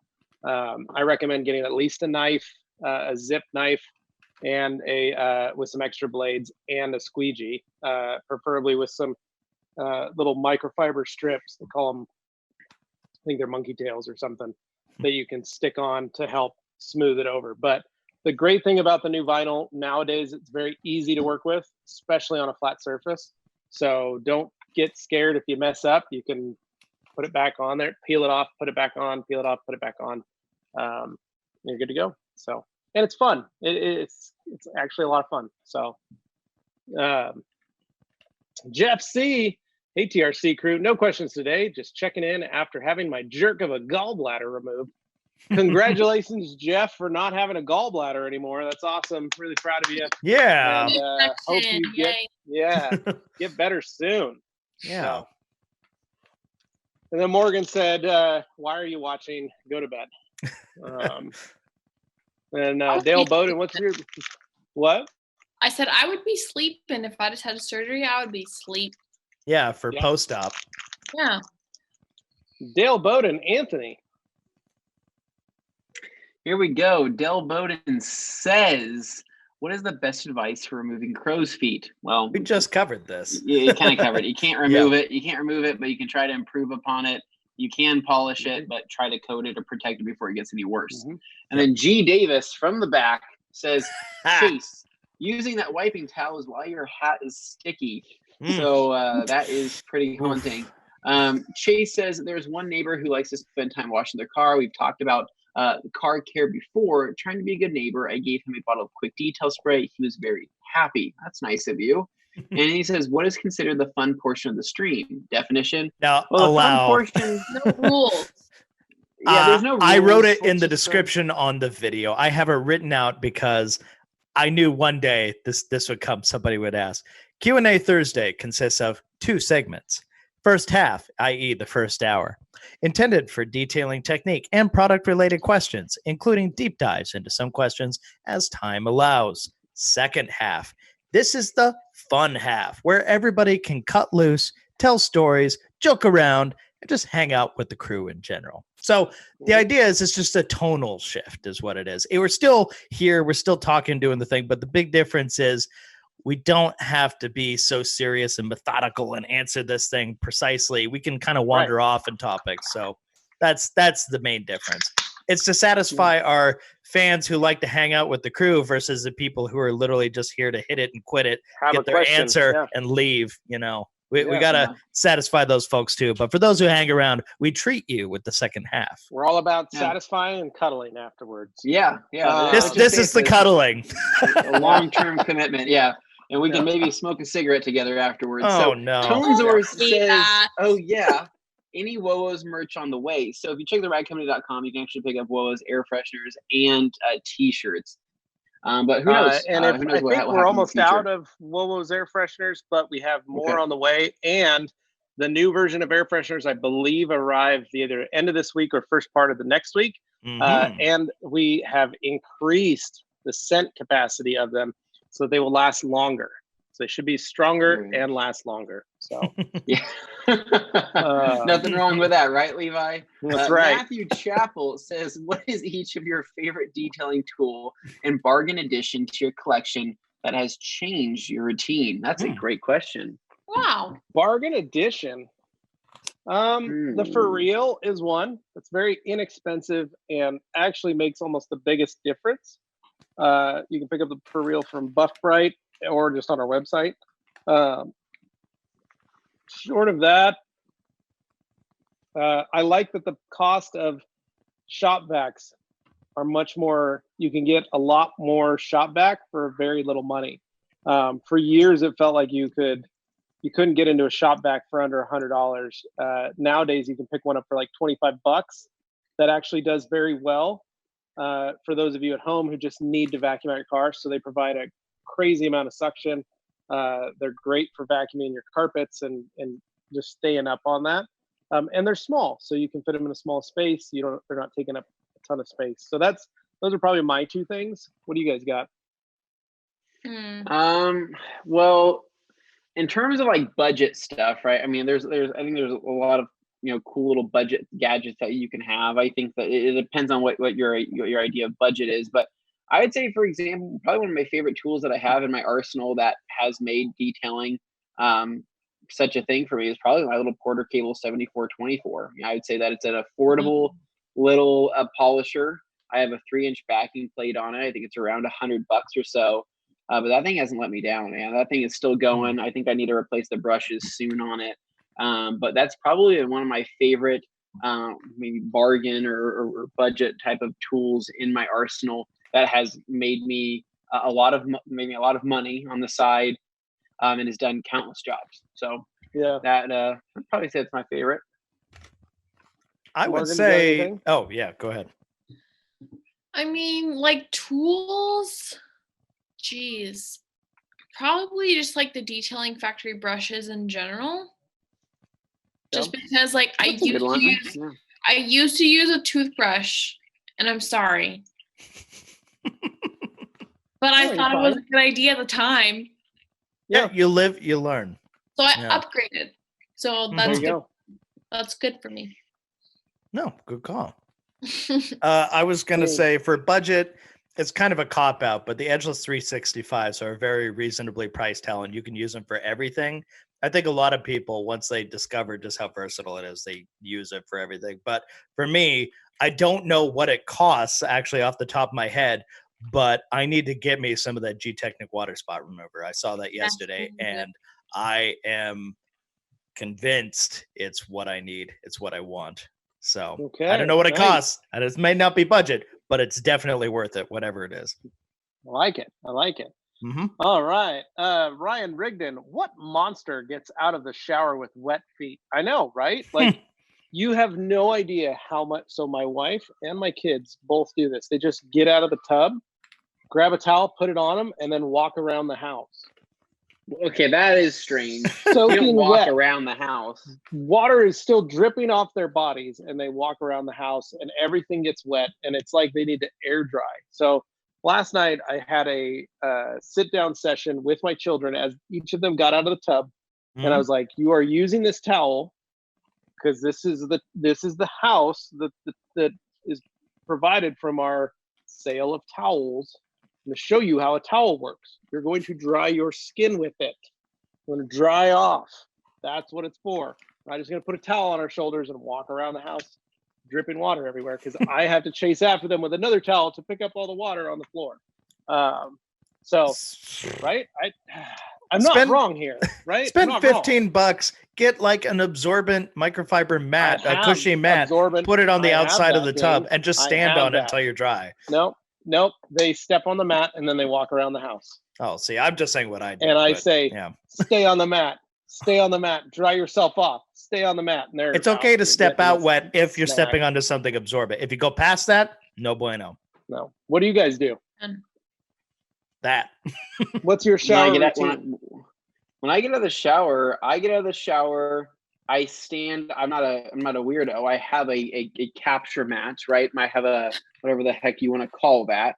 I will stand there. Yeah. I pull off a bath mat. I pull off my towel off the capture door. Mat. I dry myself like a normal person, and then I hang my towel. And one thing I hate, though, this is actually I've been wanting to talk about this for the longest time. I hate feeling moist when I am putting on my garments, right? Like if I'm putting on like my boxers, and like you want to be dry. Yeah, you need to be dry before you get dressed. Yeah, there's nothing worse than like trying to put on a shirt while your skin is damp, or like trying to put on underwear, because like I have almost fallen to my death like several times trying to put my underwear on, because like I'll go to put my leg in and then it catches. I'm like, holy crap, I'm about to fall and hit this counter right with my head, and I'm gonna die here. And that's gonna be how I die, and that sucks. And so I try to be really dry the downstairs area as much as possible before sliding my feet in, and then I'll typically like air dry my upper half if I haven't already. But that is definitely a very big danger that I think a lot of people overlook. But like I couldn't imagine if there was a freak out there that basically got out of the shower, semi-dried themselves, and put socks on while their feet were damp. They're a psychopath. They're a murderer. So I don't trust that. Morgan? I feel very strange talking about this. Yeah, you don't have Sorry. to, Morgan. That's fine. You don't have to. We'll move on. That's because Morgan's probably one of those people that just puts a towel on and air dries. Somebody just needs to develop like a Marilyn Monroe dress blaster system where you stand on it and then it just shoots up, and there's a ventilator or there's basically just a fan up above you that runs in reverse, sucks it up, just blows it into the atmosphere. I will say that I use the Rag Company hair turban. Because It's a proven fact that when you dry your hair with microfiber, it is less frizzy than when you dry your hair with a cotton towel. So no longer do I dry my hair with a cotton towel. I do no longer have 2 bath towels that I use. I use one regular bath towel and one the Rag Company hair turban in the color blue. Well, very nice. Excellent. Company girl, right or there. That's awesome. Yeah, I would recommend. I would fully recommend. 5 out of 5, 10 out of 10 for anyone. Guys, you can do it too. If you got long hair, don't hold back. Just do it. Don't hold back. Yeah, Mother's Day. That's right. True. Get your orders in now. Yep. Kickoff. Obviously, you dry off in the shower, which includes the bottom of your feet, so water doesn't get everywhere. Lol. Exactly. I don't leave the shower until I'm almost dry. Morgan, surgery was yesterday from Jeff C. He's in bed. He's recovering well. Right. Good work, Jeff. Chase Guan, I remember once before pushing the garbage and trash bins out for garbage day, I dressed the wheels with Shine-All, wiped down the body with quick detail spray. It was the nicest bin on the block. That is dedication. Chase. Pimping out the trash can. Yeah. And then Ryan Rigdon just tried using acetone to remove hard water buildup on the drinking glasses. Worked great with a TRC microfiber, of course. Vinegar did nothing. Wow. Nice. Yeah. Vinegar only seems to work if you wait a long time with it. And even then. Yep. Yeah. And then Dino. Oh, Levi got the new polishes from Rupes. I did, Dino. I've been using them for a couple weeks now. And I won't tell you yet how I like it, but I am using them. Kirby Thompson, PPF for headlights. WeatherTech sells them for your lights and models, and Amazon does the same. So, yeah, you can pick up the perfect kit cut pre-cut for you. Yeah, pre-cut kit. Pre-cut kit. Matt Chaparral, have any of you played any good pranks on your friends or colleagues? Oh, a few of these guys definitely are guilty of that. We're pretty good. We're pretty good about that. Like we've tried to play some pranks here and there on each other. I can't really remember the last one we did. You? Also depends on your definition of prank. I mean, I don't. I'd say there's always like a weird prank to a certain degree. I would say like the one time that I happened to get, I think it was a stripper scent from Chemical Guys. Yes. We had ordered like a bottle just as like a prank thing. I had gotten it in, and I think we had already had like a bottle of it was also a bottle of the Masterson's marijuana scent and the whiskey scent.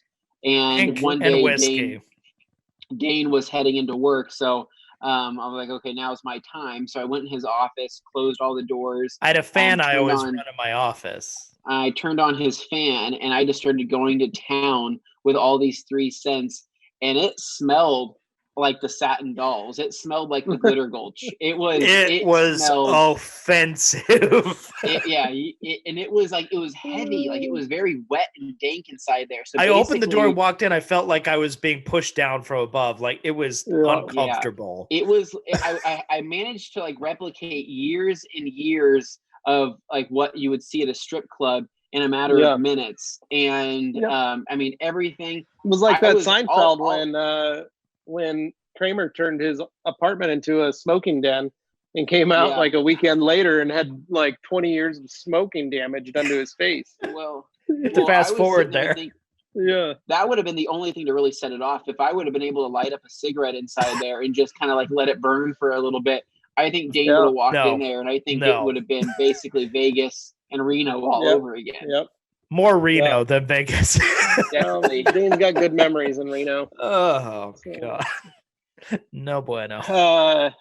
Kirby Thompson says, okay, found a fellers about 20 miles into Houston. Awesome. Yeah, I just order from their website. And Alfredo Martinez, what mill of vinyl is appropriate for cars? Alfredo, it's usually, I don't know off the top of my head, but do not use calendared vinyl. Calendared vinyl is a lot thicker and more designed for die cut graphics.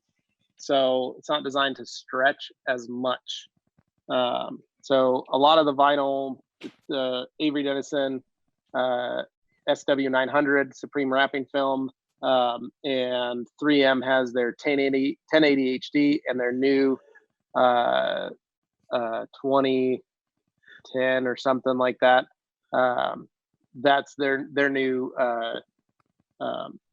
heavy duty or HD bright graphics. So those are all really good to work with. Danny Israel Laminex has pre-cut PPF2. I have it on my E36. Put it on like 10 years ago. That's right, man. Hans Closen's second half is drag Dane to Cracker Barrel time. No. Danny Israel, fun time equals pudding time. Somebody watch the Danny. Aaron Knox podcast. Yep. Hans says, cuddling, will there be hugs and kisses also?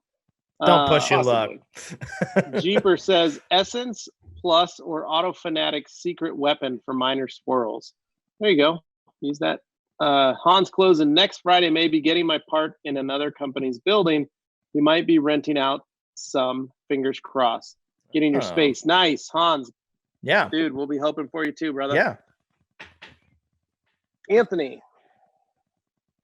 All right. So we have G. Davis says, hit it and quit it was the theme Dane suggested for the Swim High School Prom in 2007. Can't imagine why that didn't fly. I think it flied for sure.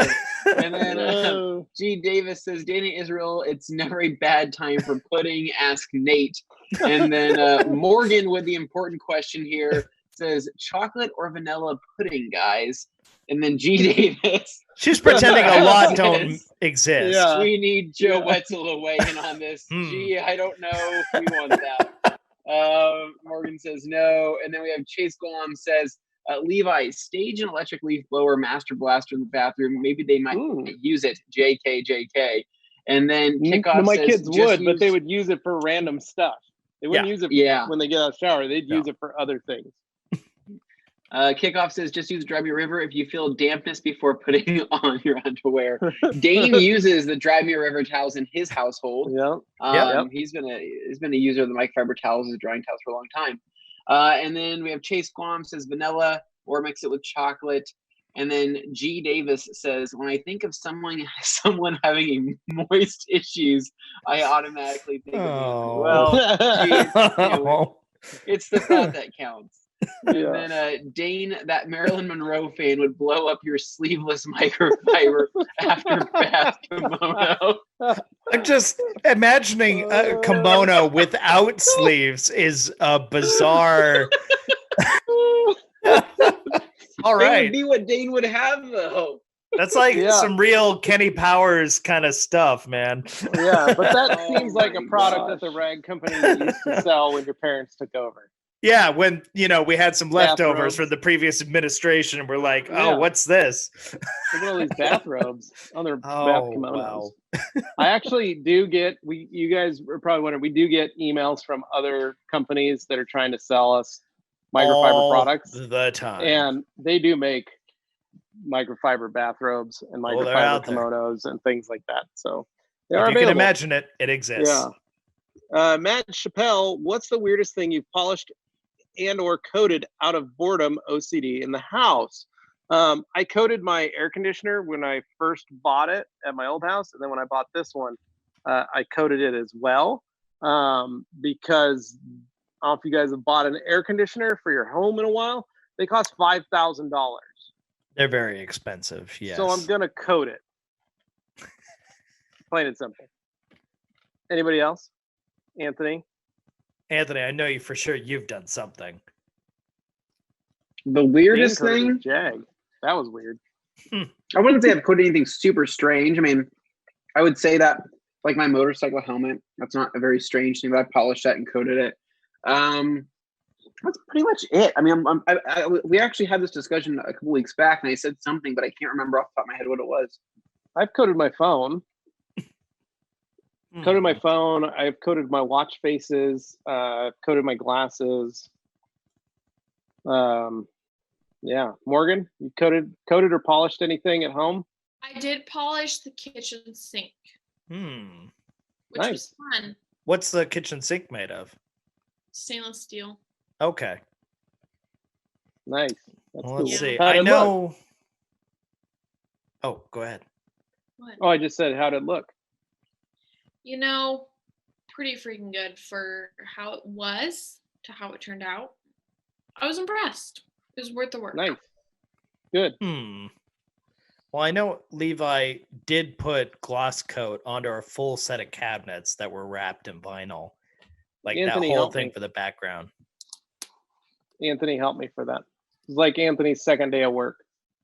Yeah. That was one where you guys basically just decided this needs it, and you did the whole thing. Now we're building up a little bit of time here with comments coming in. Okay.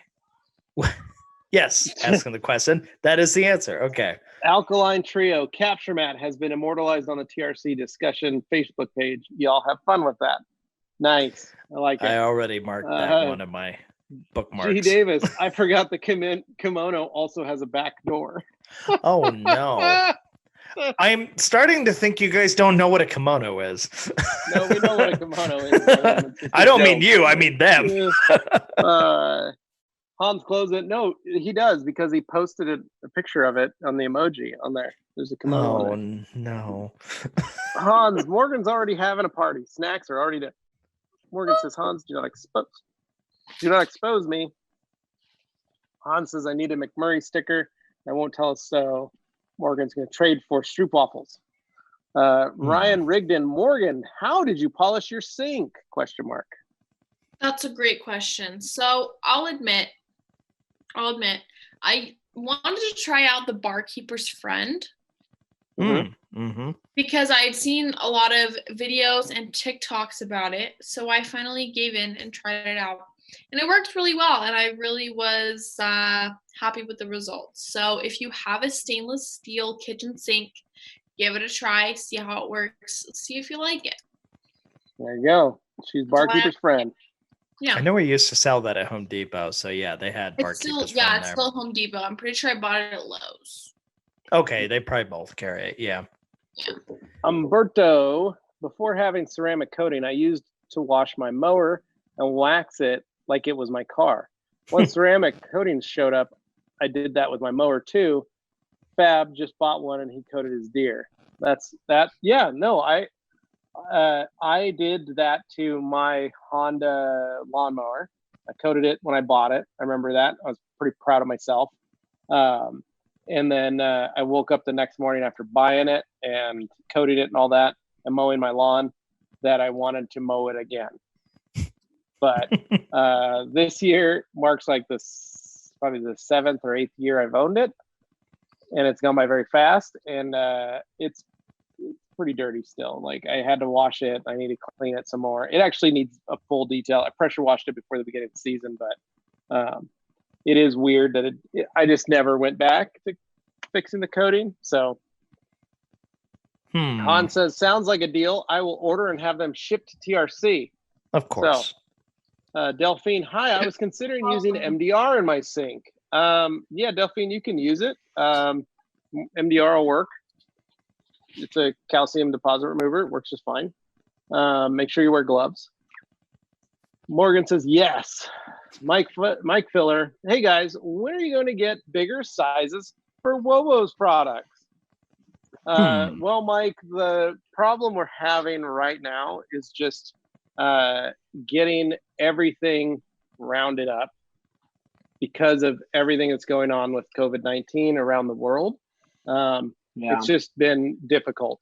We've got stuff that we haven't been able to get because certain companies and factories and places are only running at under 50% capacity. So things have slowed down. So it's right now, I don't have a timeline or a deadline, planned for that. Just because there's so much other stuff that we have to get in. The priorities had to shift. Yeah. Yeah. So I apologize. We were hoping back in December when we launched that we would have them at the end of the first quarter, but it's just there have been massive different deliveries and trade routes and different stuff, and certain companies only shipping on certain days. And it's just caused a massive delay. Back when our plans didn't include Rona. Yeah. So biggest thing is, I'm sorry, I don't have an answer. So, no. Alkaline Trio, Lowe's versus Home Depot. Which one's y'all's preference? All Home right, Depot. around the horn. Let's all say it at Home once. Depot. How about you, Morgan? Morgan. I like Lowe's better because I don't like the orange and how it is so overpowering when you go in there. Everything's Mm-hmm. orange. That's too much for me. What about you, Anthony? Lowe's is right down. You and I have a Oh, history with these companies. I worked at Lowe's for 4.5 years, and I started as a cashier there as an 18-year-old kid. And I remember I was making the most money. I think it was like all of $8, but I was making the most money out of all of my friends. It was amazing. And I eventually, then I went into receiving, and I started doing receiving for 1.5 years, which was not. I would never recommend. I think that aged me quite a bit because it was Monday through Friday from 4 a.m. to 9 a.m. and then I would go to college right afterwards. So I'd leave at 8:30 or leave at 9:30, and then I would head to college, and I'd be at school from 9:30 to 6:30, and then I would have to go to bed at like 10 because otherwise I would be just a zombie. So I did that for like 1.5 years, and it was the worst thing I ever did.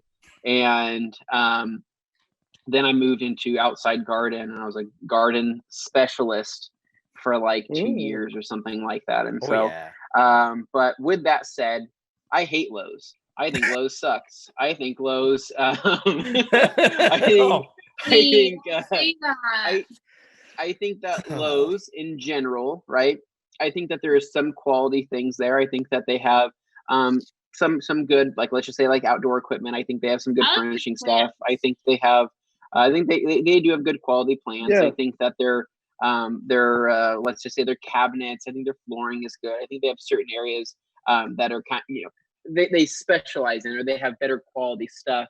Whereas I think Home Depot is really, I think that their tools at Home Depot are like, top better. Notch. I think, because you have to think about it. The top of the line, tools over at Home Depot are going to be your Milwaukee, and then they're going to have your Husky brand, and Husky's fantastic. Whereas Home Depot, you had Cobalt, right? And then, you're talking Lowe's. Then at Lowe's you had Cobalt, and then at one time you had Craftsman, and Cobalt bought Craftsman, or however that deal worked out with Sears and everything. And but that was their highest line of tools that they had next to Hitachi. But even then, that was it. I would say with the Milwaukee stuff, that Milwaukee's raised the bar so much to where they just have killer stuff there. But and then Lowe's too, the way they treat their employees is like so. The one cool thing about Lowe's is it's pretty much impossible to get fired from that job. Really. So when you're a kid, you would have to like really, really mess up. And that was kind of the thing too. I don't think they could. I don't think Lowe's could technically let you go for normal reasons. Like, it would have to be a very significant thing for them to let you go. So most of the time, people quit there. Like, they'd make your job. They'd make you hate your job so much to where eventually you'd be like, okay, I'm gonna quit. But that was pretty much it. I would say, but I'm a Home Depot guy, man. If I would have known back then that First or Lowe's, you worked at Blimpie first. No, Quiznos was my first job. Quiznos was my first job, and I was at Quiznos for I think about a year, and then I quit that, or I left that job because I had just gotten a job at GameStop, and I worked at GameStop for less than a year because I got paid $5.15 an hour at GameStop, and they only gave me 10 hours a week. So I spent the $50 that it was like, I think it was like $39 a week or whatever. Enough to buy one game every week. I'd just buy video games there, and so I made no money. So that's when I got my job at Lowe's. Like, all my friends were like, "Oh my God, you have a real job," and I'm like, "Well, I don't know." I don't know if I would say that, but So anyway, I've only worked 2 jobs in my whole life. I don't understand really? how people do it. Yeah. Oh man, we've all worked several, but Home Depot. I worked at Home Depot as a traveling merchandising execution specialist for 5 years, and basically setting up a lot of promotional stuff at different places. But I will say the job experience there was actually pretty good. They did a good job of educating their employees. At least in my case, I paid attention when we did that kind of stuff, and it did have its benefits. Now, in terms of the aesthetics of the two companies, they're very deliberately targeting slightly different audiences. Say Lowe's, just like Morgan said, the aesthetic is appealing. It's meant to be a softer appearance than what you get when you go into Home Depot. It's more industrial. It's more, straightforward construction sitey. So yeah, no, there's definitely a difference there. But Dane, what was the second job you had at Home Depot? You worked for Home Depot and you worked at a second job as well. Were you a bartender? No. A dancer? What did you do? I worked medical supplies for the ER at a local hospital. So I ordered St. Al's supplies. or St. Luke's? Luke's. Yeah. And you did that from what time to what time in Nampa? What time from what time did you do that? And what time to what time did you work at Lowe's or Home Depot? Well, that job ended up bleeding over into when I started the rag company too. So it was. I know, but that's because you've always said I worked 2 jobs with benefits and I quit them both to work for the rag company. Yeah. So basically the thing was working at Home Depot, I would start at about 5 a.m. At Home Depot, and my job at St. Luke's would be finishing around 7 p.m. Okay. Wow, it's a long day. Yeah. All right. Hey, you got to do what you got to do. We're starting now, guys. Here we go. Here's the rest of it. G. Davis, Dane, did you get the birthday card I sent? It wasn't sent via email, by the way. Levi took a video of me opening it. I assumed he sent it to you. Morgan did. Okay. It was too long. It only Instagram lets you only send one. And G. Davis also has a Android phone. So okay. File transfer. Point is, it was a great idea, and we're gonna use it sometime here. I'm gonna treat the team here. We'll see what happens. It'd be very nice. Thank you, G. I'm a baconator. Hans says, bigger size for Wowos. I asked that to Patrick this week also. Ha ha ha. He told me it looks like state secrets. Ha ha ha. Yeah, you're right, Hans. It's been a pickle, to say the least. G. Davis, Lowe's let Anthony go after an unfortunate incident with spackle and a bidet. Oh. He spackled a bidet, apparently. The possibilities. Alkaline trio.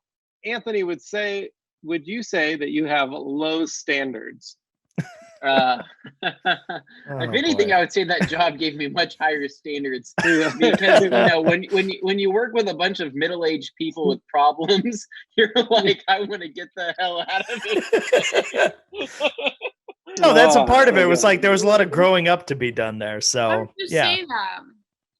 Because it was true, Morgan. You have no idea. Oh no, most of the people I worked with were twice or 3 times my age, and I don't hold that against him. It was just you learned. Like I went from one job where everybody was my age, working in a kitchen at the ski lodge, where everybody was like a teenager, like me, just a kid, and then you work at this other job and you're not that much older, but suddenly everybody around you is ranging from their 40s to their 70s. And you're just like, okay, my friend group has changed dramatically if my work group is my friend group. So Dane, how many jobs in your life have you worked?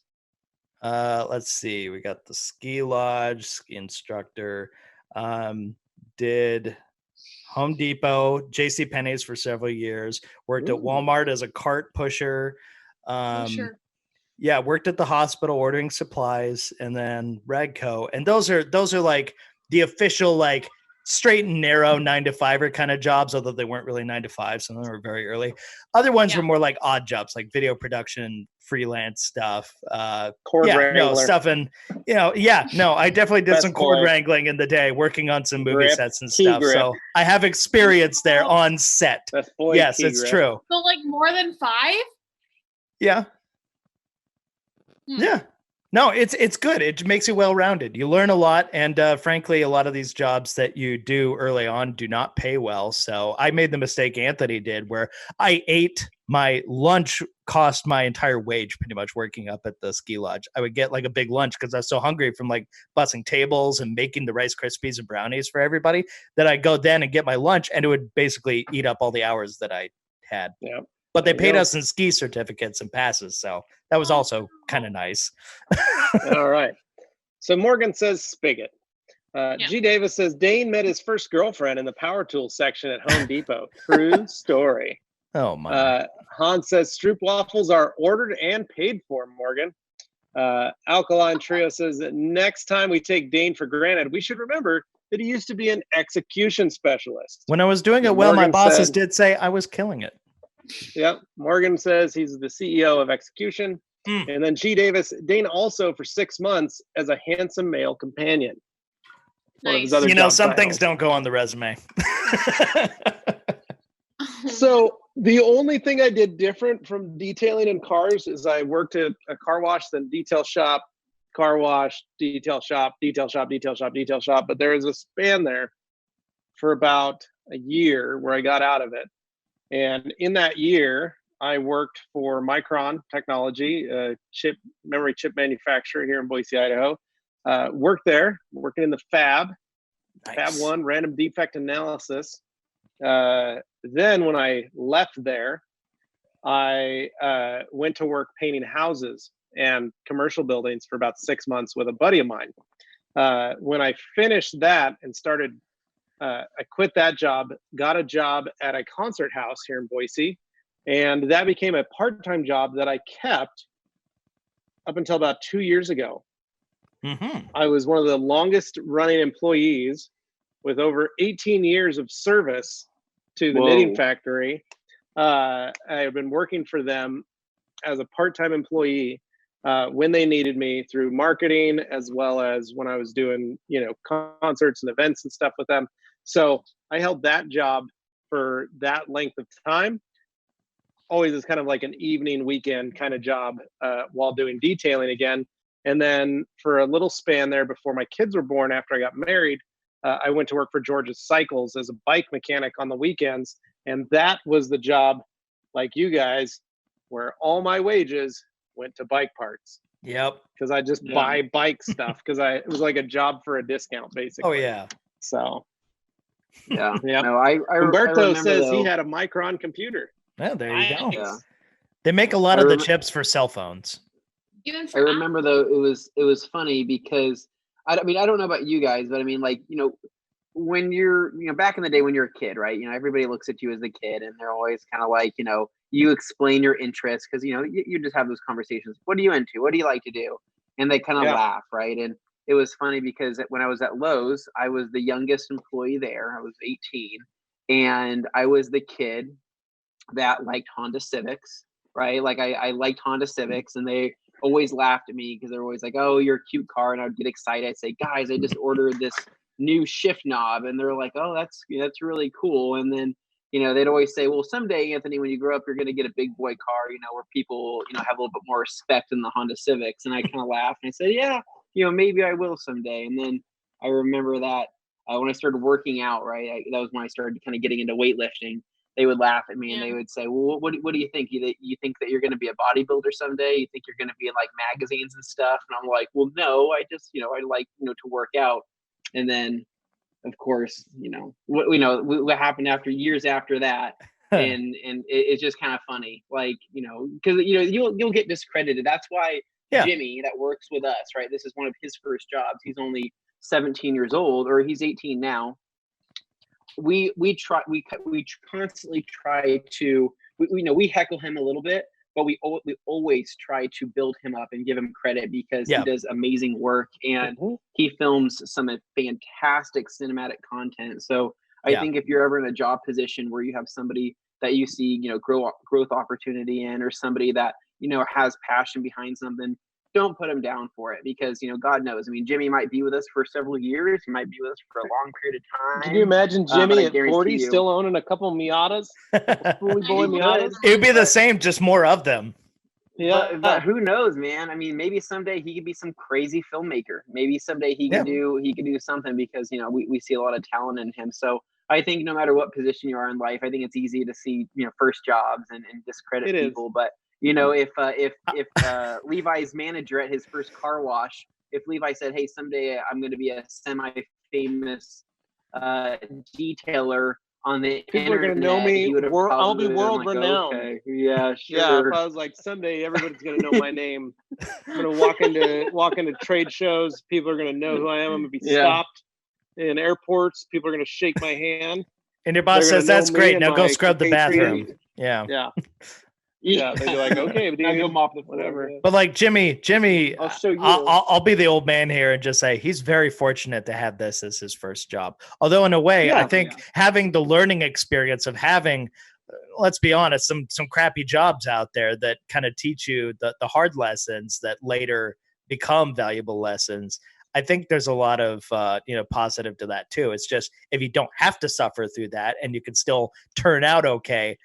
I mean, I wish that for most people. So in Jimmy's case, we'll do our best to instill those kinds of lessons without beating him over the head with it. He's not going to value the stuff as much now at this age as he will later on, but we'll do our best. And it's also not to say Tim is another one of our youngest employees here. Yeah. But let's just say he's a harder worker than all of us, and he gets the job done every single time. And you know what? He's a faster makes it editor happen than Dane. So Make sure you give Tim a heads up. Don't say that like that's impressive. Lots of people are faster than me.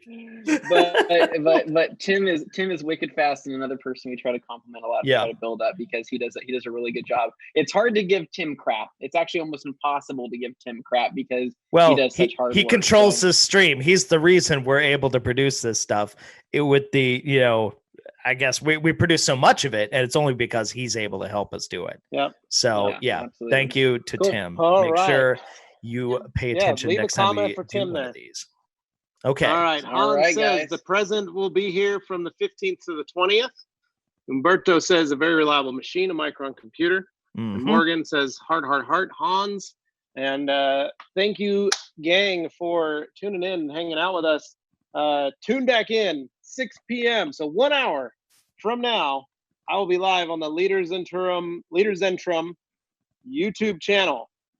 Come hang out with me, Ram, Lars, Terry from Australia, and Chong. Okay, so we should probably post the name of that channel for people who don't know German, so they can copy paste it into their YouTube search, and they'll find the channel and then subscribe to it, so they'll know when you actually go live there. Because that is where the leather talk happens for all the leather questions we had here. YouTube channel. I can't post a link, but that's the name of it. Yeah, so that'll work. Just put that in there. It's Color Lock. So Color Lock is Leader Zentrum. Leader Zentrum, I think in German means like leather university or leather school. So take a look. G Davis says Rooster Luke Berge. So all right, let's end there. All right, guys. End there. Thanks. Thanks for watching. Thanks for hanging out. Thank you guys for tuning in, spending time with us. Dane, take it home. All right, guys. So, every week I tell you to subscribe. I'm going to tell you again. It's just the way this goes. But that's because I know there's some of you out there who still need to do it. I'm watching.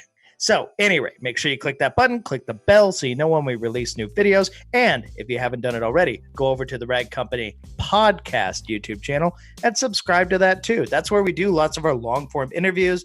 As was previously mentioned, Why Don't You Talk with TRC Europe? We did. There's going to be a podcast coming out next week where we talk with Patrick. So all that stuff and more, check out the Rag Company podcast YouTube channel. For us, all of us here, I guess this is us saying adios. So peace. Bye. Yeah.